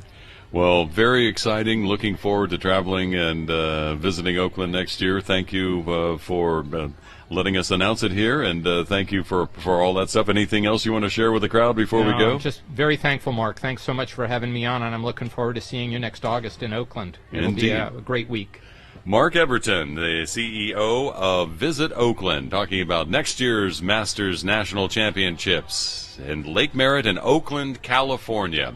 You can learn more about it at our U.S. Rowing website, and the rest of the world will know, but you heard it first right here on the live stream for this year's Masters Nationals as we watch that Upper Valley Composite in the women's open double cross the line and win the gold. And here comes the Western Reserve in second for the silver, working hard in lane 3. An unaffiliated boat will cross. That's Reynolds and Boucher. For the unaffiliated will get a third place finish.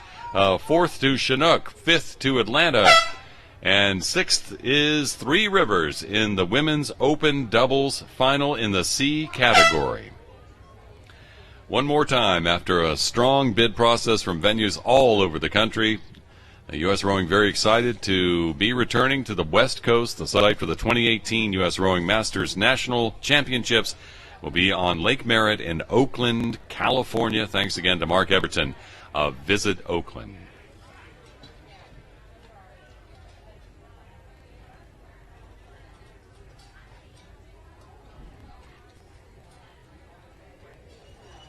The men's open eights in the C and D category, mainly the C category. Chinook in lane 2, San Diego in lane 3, Texas Rowing Center in lane 4, and Potomac in lane 5, racing down the waters here at Lake Melton, or Melton Lake here in Oak Ridge, Tennessee right now. Texas rowing out by a boat length right in front of Potomac at the halfway point, with San Diego hot on their trail. Chinook right there as well in the men's open eights.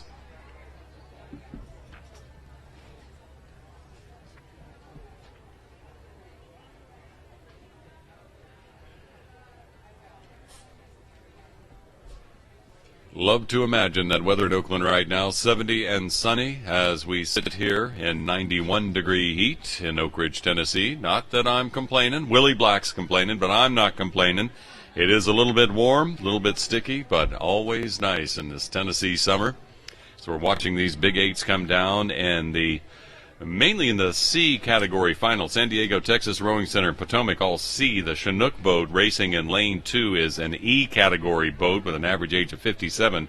The rest of the boats here average age about 45. But boy, that Texas Rowing Center boat out in front and staying out front. Potomac hot on their heels as they come down into the Red Buoys in the last quarter of the race. San Diego trying to hang with them as they come down to the line. Potomac continuing to pour it on, but that Texas Rowing Center boat looking calm, cool, and collected in the last 75 meters.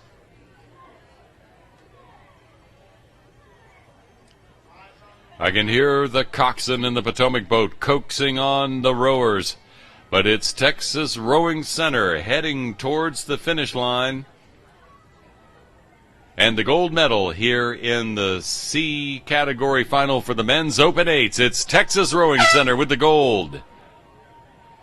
Just behind them, Potomac takes the second place. Third to San Diego, and fourth to the boat from Chinook. The E category boat rowing right here. The men's Open Eights in C and D.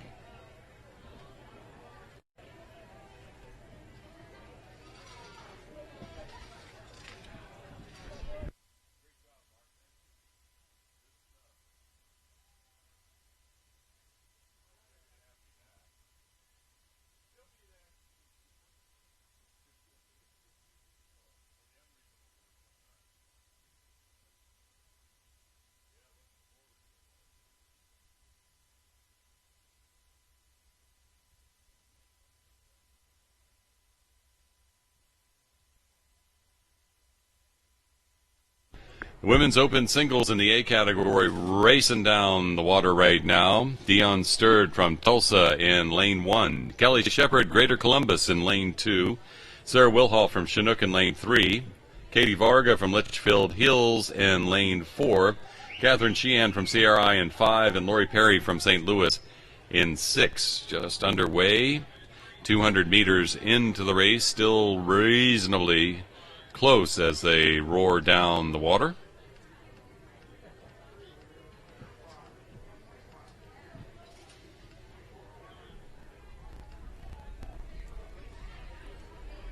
Tulsa Rowing Club. Haven't had a chance to talk about Tulsa Rowing Club. Their boathouse on the west banks of the scenic Arkansas River has served as the club's home and is the site for the region's most exciting races.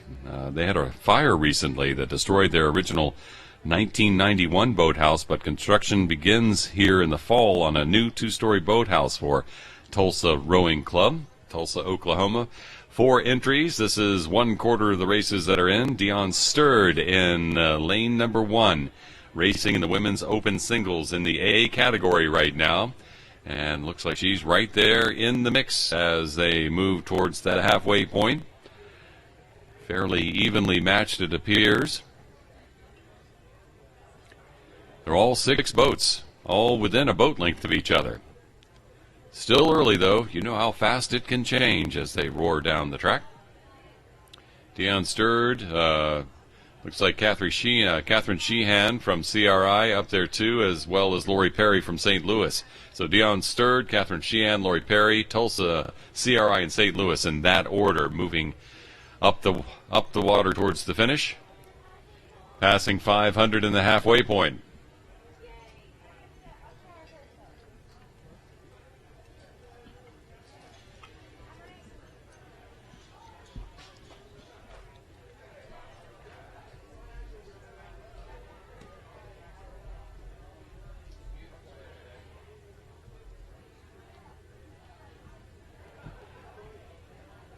Seen some races that have the field spread out. These ladies racing here in the Women's Open Singles in A, they are very close together. A lot of water between where they are now and the finish line. A lot can happen. Again, Dion Sturd from Tulsa in lane 1, Kelly Shepard, Greater Columbus in lane 2, Sarah Wilhoff from Chinook in lane 3, Katie Varga, Litchfield Hills in lane 4, Catherine Sheehan, CRI in lane 5. She was leading last time. We got a good look at the bow balls. Lori Perry from St. Louis right up there at the front, too, last time we checked. The women's open singles in the A category.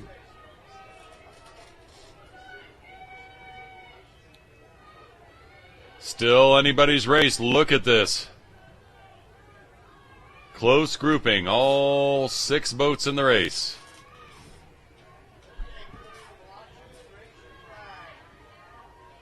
Catherine Sheehan continuing to press forward with Lori Perry from St. Louis following.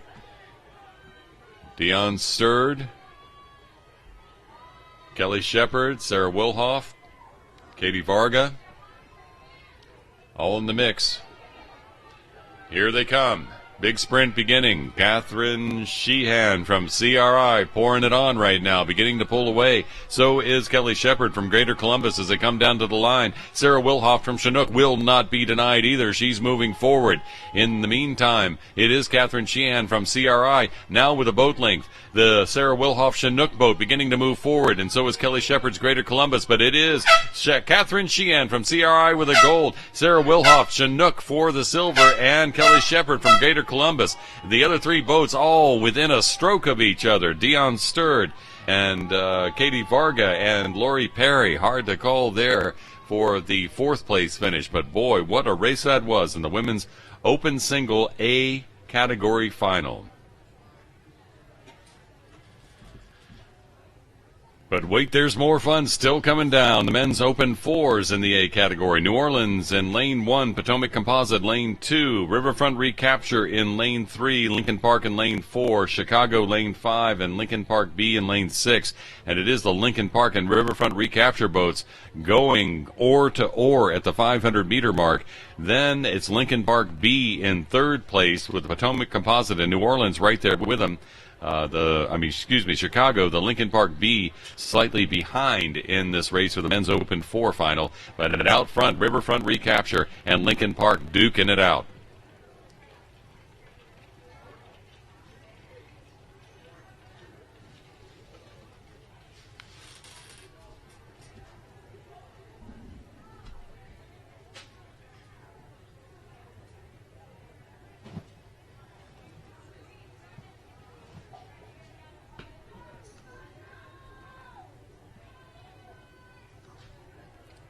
Nice representation of our nation in this race with Riverfront Recapture from Hartford. Potomac Composite, of course, from Washington, D.C. You've got the New Orleans boat as well as Lincoln Park from Chicago. We'll show the stretch and influence of rowing here in our great United States. Lincoln Park, Riverfront Recapture continuing to spar at the front of the pack in the men's open 4s. Rushing towards the line. Then Potomac Composite and the Chicago boat doing for 3rd. With Lincoln Park B in New Orleans behind the field. Riverfront Recapture moving fast now. Riverfront Recapture moving forward. Lincoln Park trying to keep with them. And here they come to the finish and the gold medal for the men's open 4s in the A category. Riverfront Recapture with the gold. It's Lincoln Park in 2nd. The Potomac Composite in lane 2. Looks like they'll hold on for the 3rd place spot. Well, the boat from Chicago moving up fast gets 4th. New Orleans will get 5th, and the Lincoln Park B boat 6th in the men's open 4s in the A category final. Shouldn't you be working? Shouldn't you? Shouldn't you be working?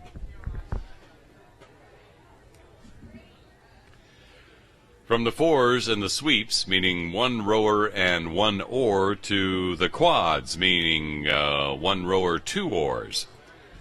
It's the men's club quads in the E category. Texas Center B boat in lane 1, Catawba in lane 2, Malta in lane 3, Western Reserve in lane 4, Winnipeg, our neighbors from the north, in lane 5, and There was a Greenwich in lane 6, but they were a scratch. So just 5 boats in this men's club quad final in the E category. Texas Center B, Catawba, Malta, Western Reserve, and Winnipeg.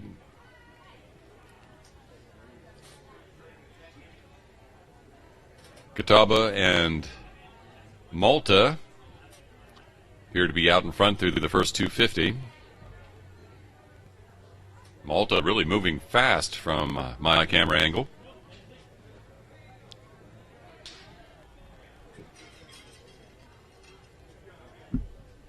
It is Malta out front. Still early in the race.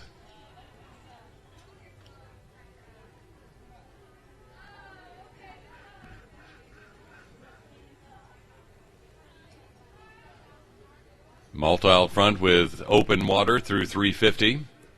Then 3 boats across, Catawba, Western Reserve, and Winnipeg. Winnipeg with the advantage over Western Reserve, Catawba just a seat behind that, right near the halfway point.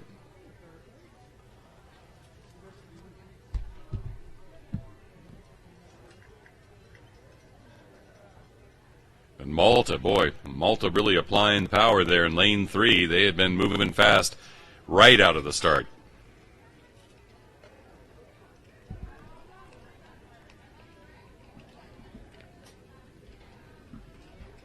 Malta watching as Western Reserve and Winnipeg to their lefts continue to battle there.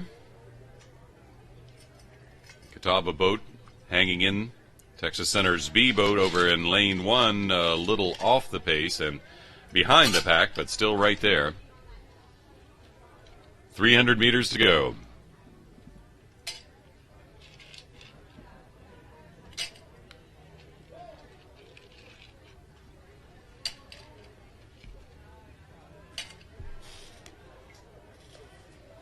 Men's club quads in the E category. That 55 to 59 age range, racing down as you're watching live streaming of the 2017 USRowing Masters National Championships. Malta, strong lead right from the beginning, continuing to dominate this race. Western Reserve has given a run to Winnipeg and pulled slightly ahead.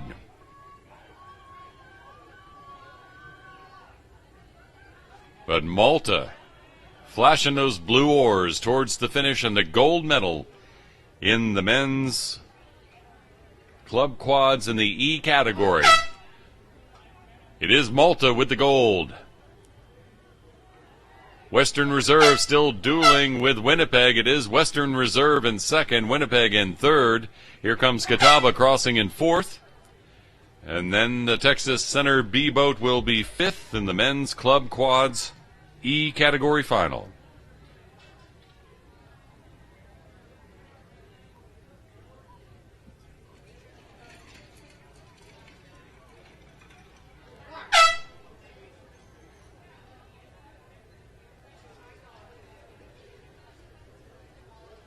That was the E category. Now to F and J for the men's club quads.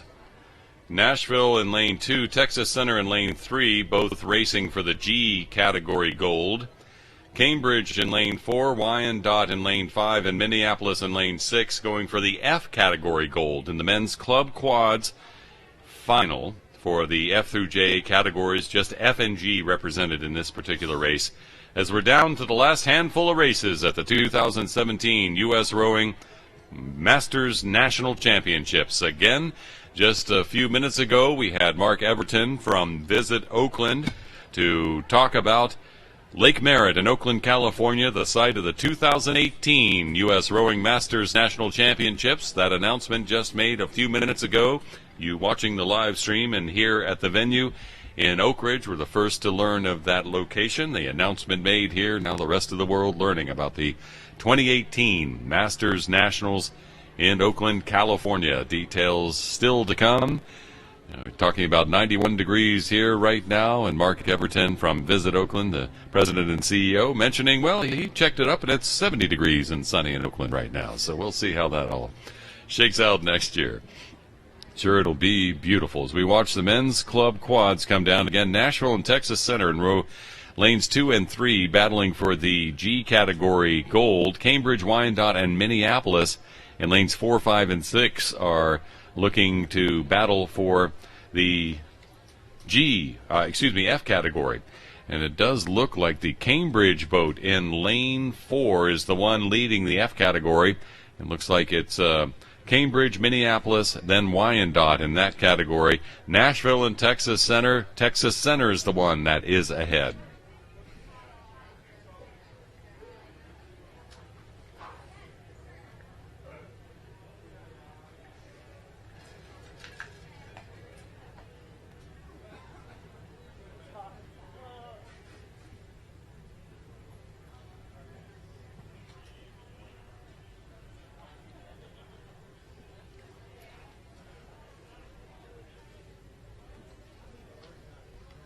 Cambridge and Minneapolis battling for the men's club quad final in the F category.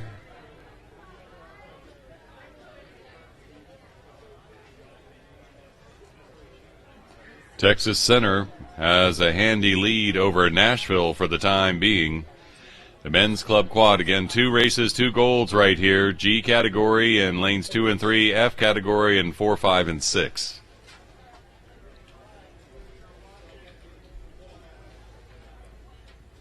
Here they come to the line. Texas Center, Cambridge, and Minneapolis duking it out. Cambridge has the advantage as they are 50 meters from the finish line. Minneapolis not giving up yet, though.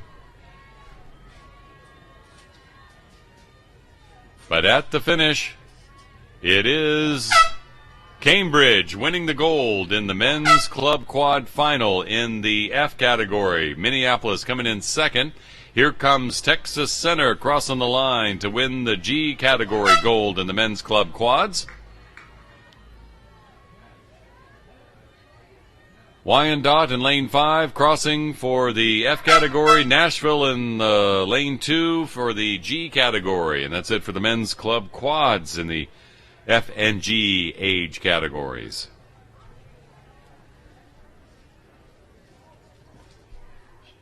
Two mixed rower races before the last 2 women's races. We'll have mixed 4 D category, mixed quad B category. Then the women's open double G through J and the women's open double H final. The last races of the day, the final afternoon of the 2017 U.S. Rowing Masters Nationals Championship right here in Oak Ridge, Tennessee, as we watch the mixed 4s in the D age range coming down. It's Texas Center in lane 1, Northern Virginia lane 2, Asheville lane 3, St. Louis in lane 4, Ann Arbor in lane 5, and Greater Columbus in lane 6. Asheville out with a 2-seat lead early in the race, approaching the halfway point. Second place right now, Northern Virginia, with the Greater Columbus boat moving up fast in third. The Ann Arbor boat is not being left out. Neither is the St. Louis boat and the Texas Center boat. All there at the halfway point within 2 boat lengths of each other. But out front, Asheville and Northern Virginia beginning to fight, with the Greater Columbus boat in lane 6 sneaking up on the outside.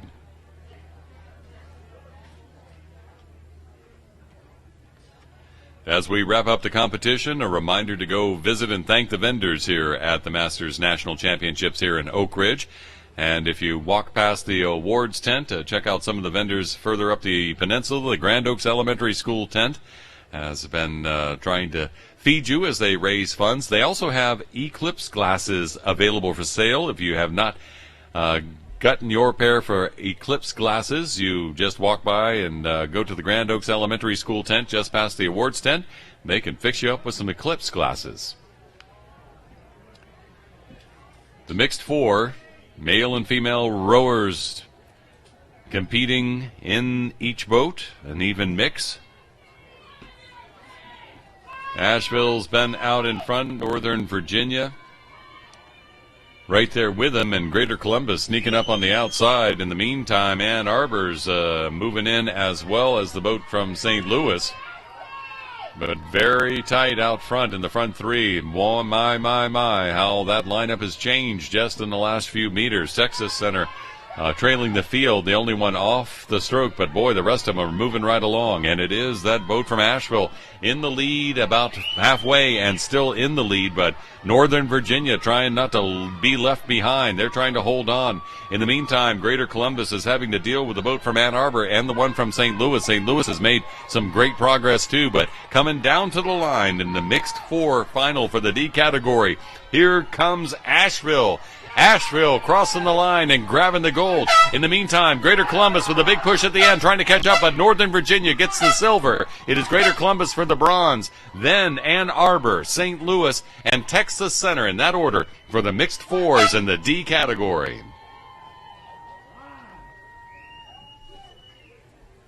Congratulations to Asheville. They've been fighting the good fight all long time, and they come through in the mixed fours in the D category. Asheville Rowing, based in Arden, North Carolina, founded back in 2001. Dion Sweat led the efforts to form the club and was the first president, and wow, they've come a long way, baby. From mixed fours to mixed quads. Asheville in lane 1, racing again in the final. In the B category for the mixed quad, Sarasota Scullers Composite in lane 2. Chinook in lane 3, Greenwich in lane 4, Columbia lane 5, Greater Columbus in lane 6, S&M in lane 7. 7 boats in this final, and a lot of them out fast. Asheville out fast, Sarasota Scullers Composites right beside them, moving fast as well. Greenwich not far behind, waiting to get a draw line and a beat on S&M, Greater Columbus, and Columbia. Here they come. It is S&M moving up fast, Greater Columbus right behind them. So right now it's Asheville, Sarasota Scullers, S&M, then Greater Columbus, Greenwich, and the Chinook and Columbia boats at the halfway point. But really Asheville and Sarasota Scullers Composite on the far side of the course moving fast, but S&M in lane 7 also moving fast in these mixed quads as they come racing down the course. Dave Dickinson talking about how those quads skim across the water, and they are pretty. But I, being primarily a sculler myself, a wee bit biased about that too. So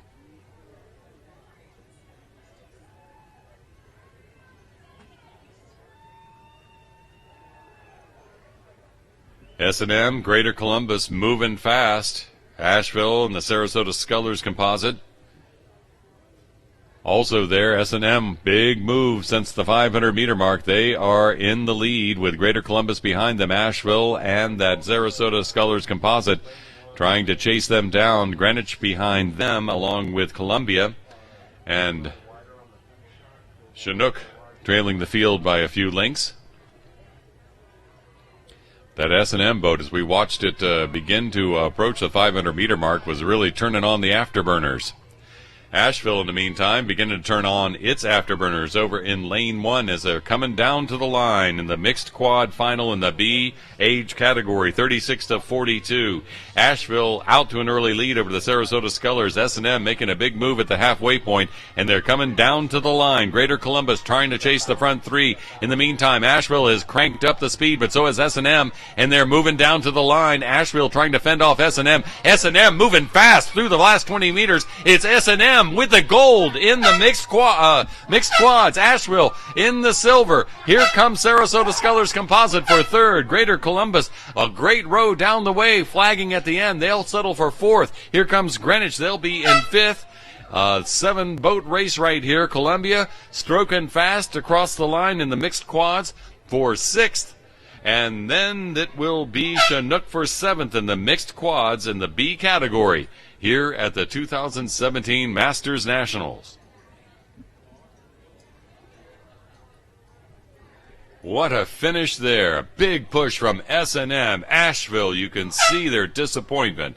Palpable disappointment. They were doing so well, but boy, S&M really turned it on in the last 50 meters and were able to pass them, but just barely.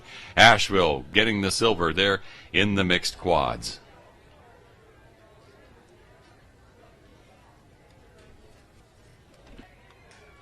The Women's Open double final in the starting docks, waiting to go. We have Blakemore and Nash Hempy from the Asheville Composite in lane 1, Hayek and Carpenter from Avalon in lane 2, Sarasota in lane 3, Vesper in lane 4, Avalon with another boat in lane 5, and Masters Coaching in lane 6 in the Women's Open double final in the G through J category. The Sarasota, Vesper, Avalon, and Masters Coaching boats in lanes 3, 4, 5, and 6 racing for G. Avalon in lane 2 is in the I category. And in the J category in lane 1, Aldina Nash Hemp and Nancy Blakemore. 1961 to 63 national champions in the women's doubles.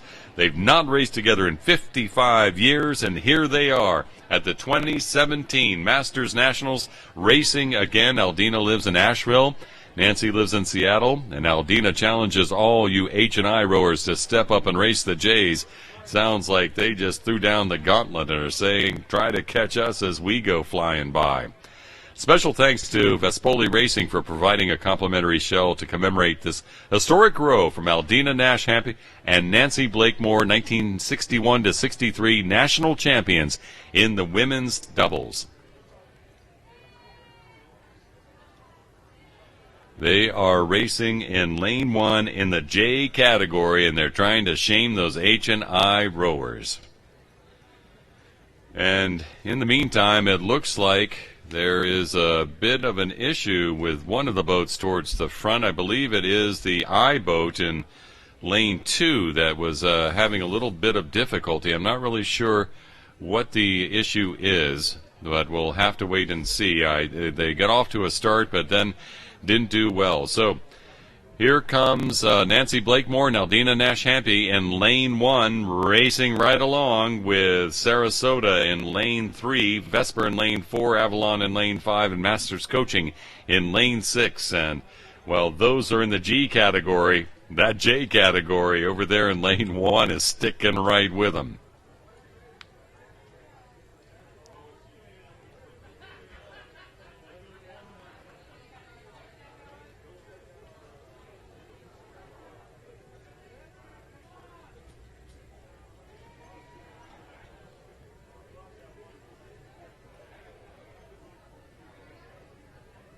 Vesper and Avalon side by side.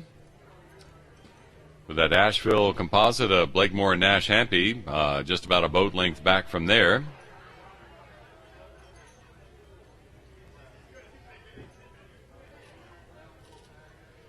I've not seen where the Masters Coaching boat is yet in this mix, but it is the Vesper boat of Poppendrew and Beck, slightly ahead of the Avalon boat with Westermeyer and Wooten. Through the 500, side by side there in lanes 4 and 5. Avalon may have just moved slightly ahead of the Vesper boat.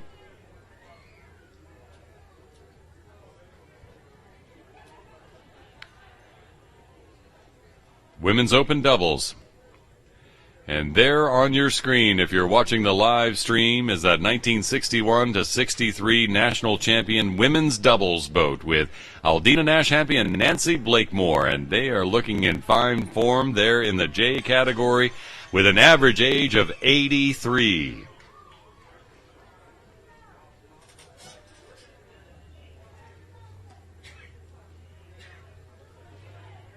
So over there in lane 1, they're in the J category, and here they are racing the G category. The G category with Vesper and Avalon side by side coming up. And then the J category there on the far side with Blakemore and Nash Hampy.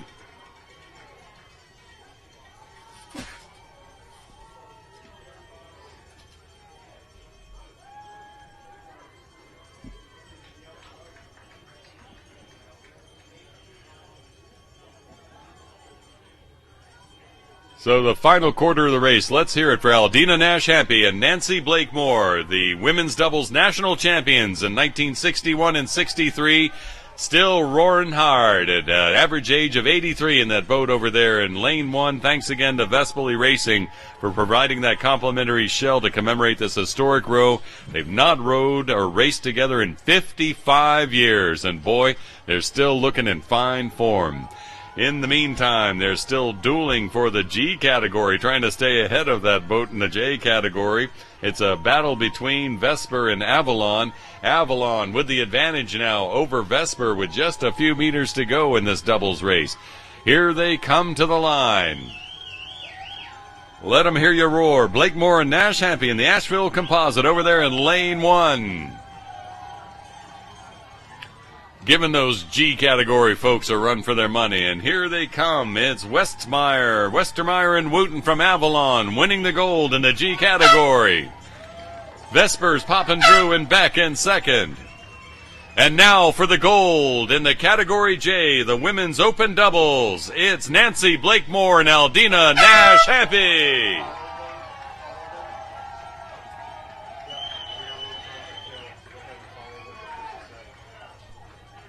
Historic row. How's that for rowing, having not raced together in 55 years? Wow.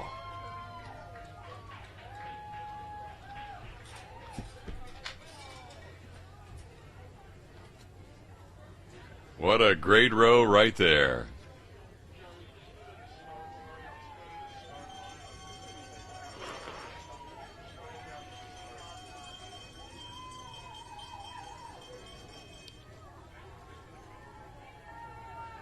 So another boat in this race, the I category, the boat from Avalon, Hajic and Carpenter, with some issues at the beginning, but they are making their way down the race course, looking for the gold in the I category.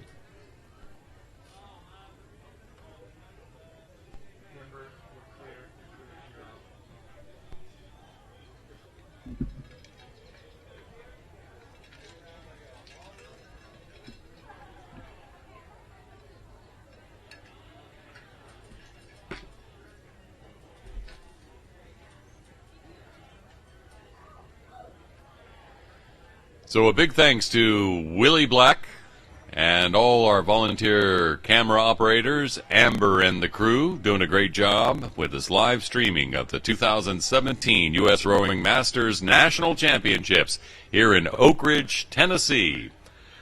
Again, the 2018 Masters Nationals will be in Oakland, California on beautiful Lake Merritt and downtown Oakland. All the details being released. Check that out. We hope to see you there. As we wait for the start of the final race of the day, the women's open doubles in the H category. At H category, the 70 to 74-year-olds, we have a Colorado Composite in lane 1, a Vero Beach Composite in lane 2, a Vesper Composite in lane 3, Marg and Libby from Cincinnati in lane 4, Martha's Moms in lane 5, Vesper Composite in lane 6, and Saugatuck in lane 7.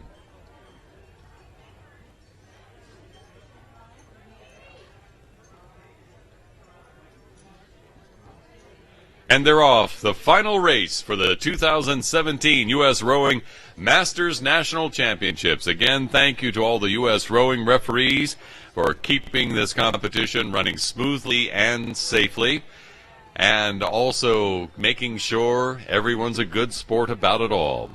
Glad to have you here. Thank you for watching the live streaming of the Masters Nationals here on the U.S. Rowing YouTube channel. A reminder to all the competitors that these competitions are archived on the U.S. Rowing YouTube site. Go back and check out your form and technique and your winning style if you medaled during this competition. But congratulations to all who have been competing in the 2017 U.S. Rowing Masters National Championship.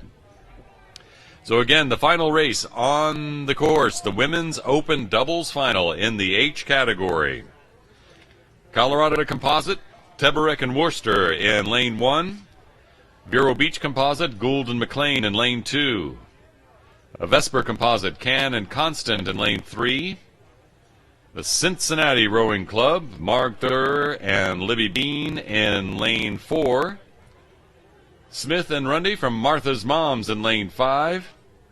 Sargent and Hogan in a Vesper Composite in lane 6, and Leapoit and Mandel from Saugatuck in lane 7. In the women's open double final in the H age category, the final race of the 2017 U.S. Rowing Masters National Championships.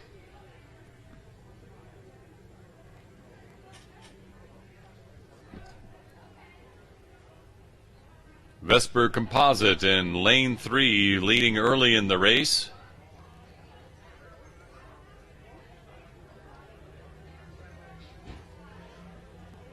Looks like Martha's Mom's not far behind. The Vero Beach Composite right behind that. Then a Vesper Composite, the Colorado Composite, Cincinnati, and Saugatuck through the halfway point.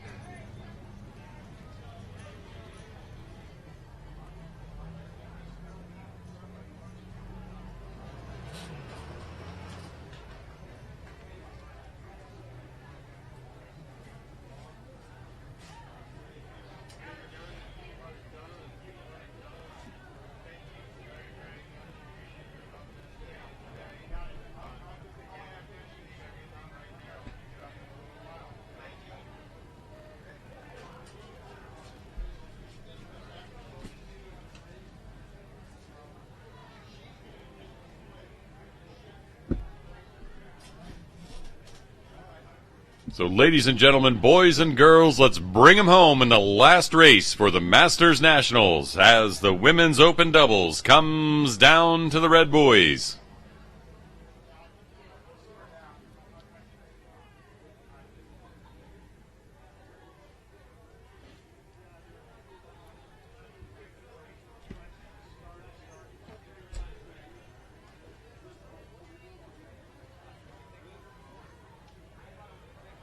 Vesper Composite leading Martha's Moms at the moment.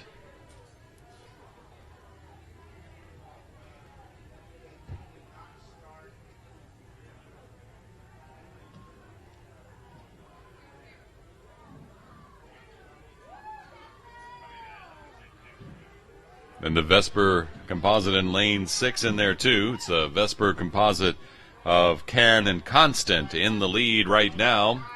Martha's Moms, that's Smith and Runde, are in second.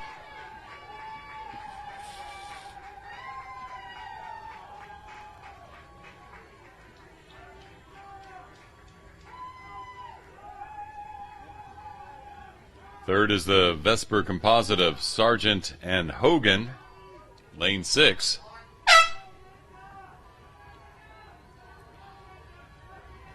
But it is the Vesper Composite of Can and Constant with the gold medal. Martha's Moms winning silver. Smith and Rund in lane 5. Sargent and Hogan in the Vesper Composite crossing in lane 6 in third place.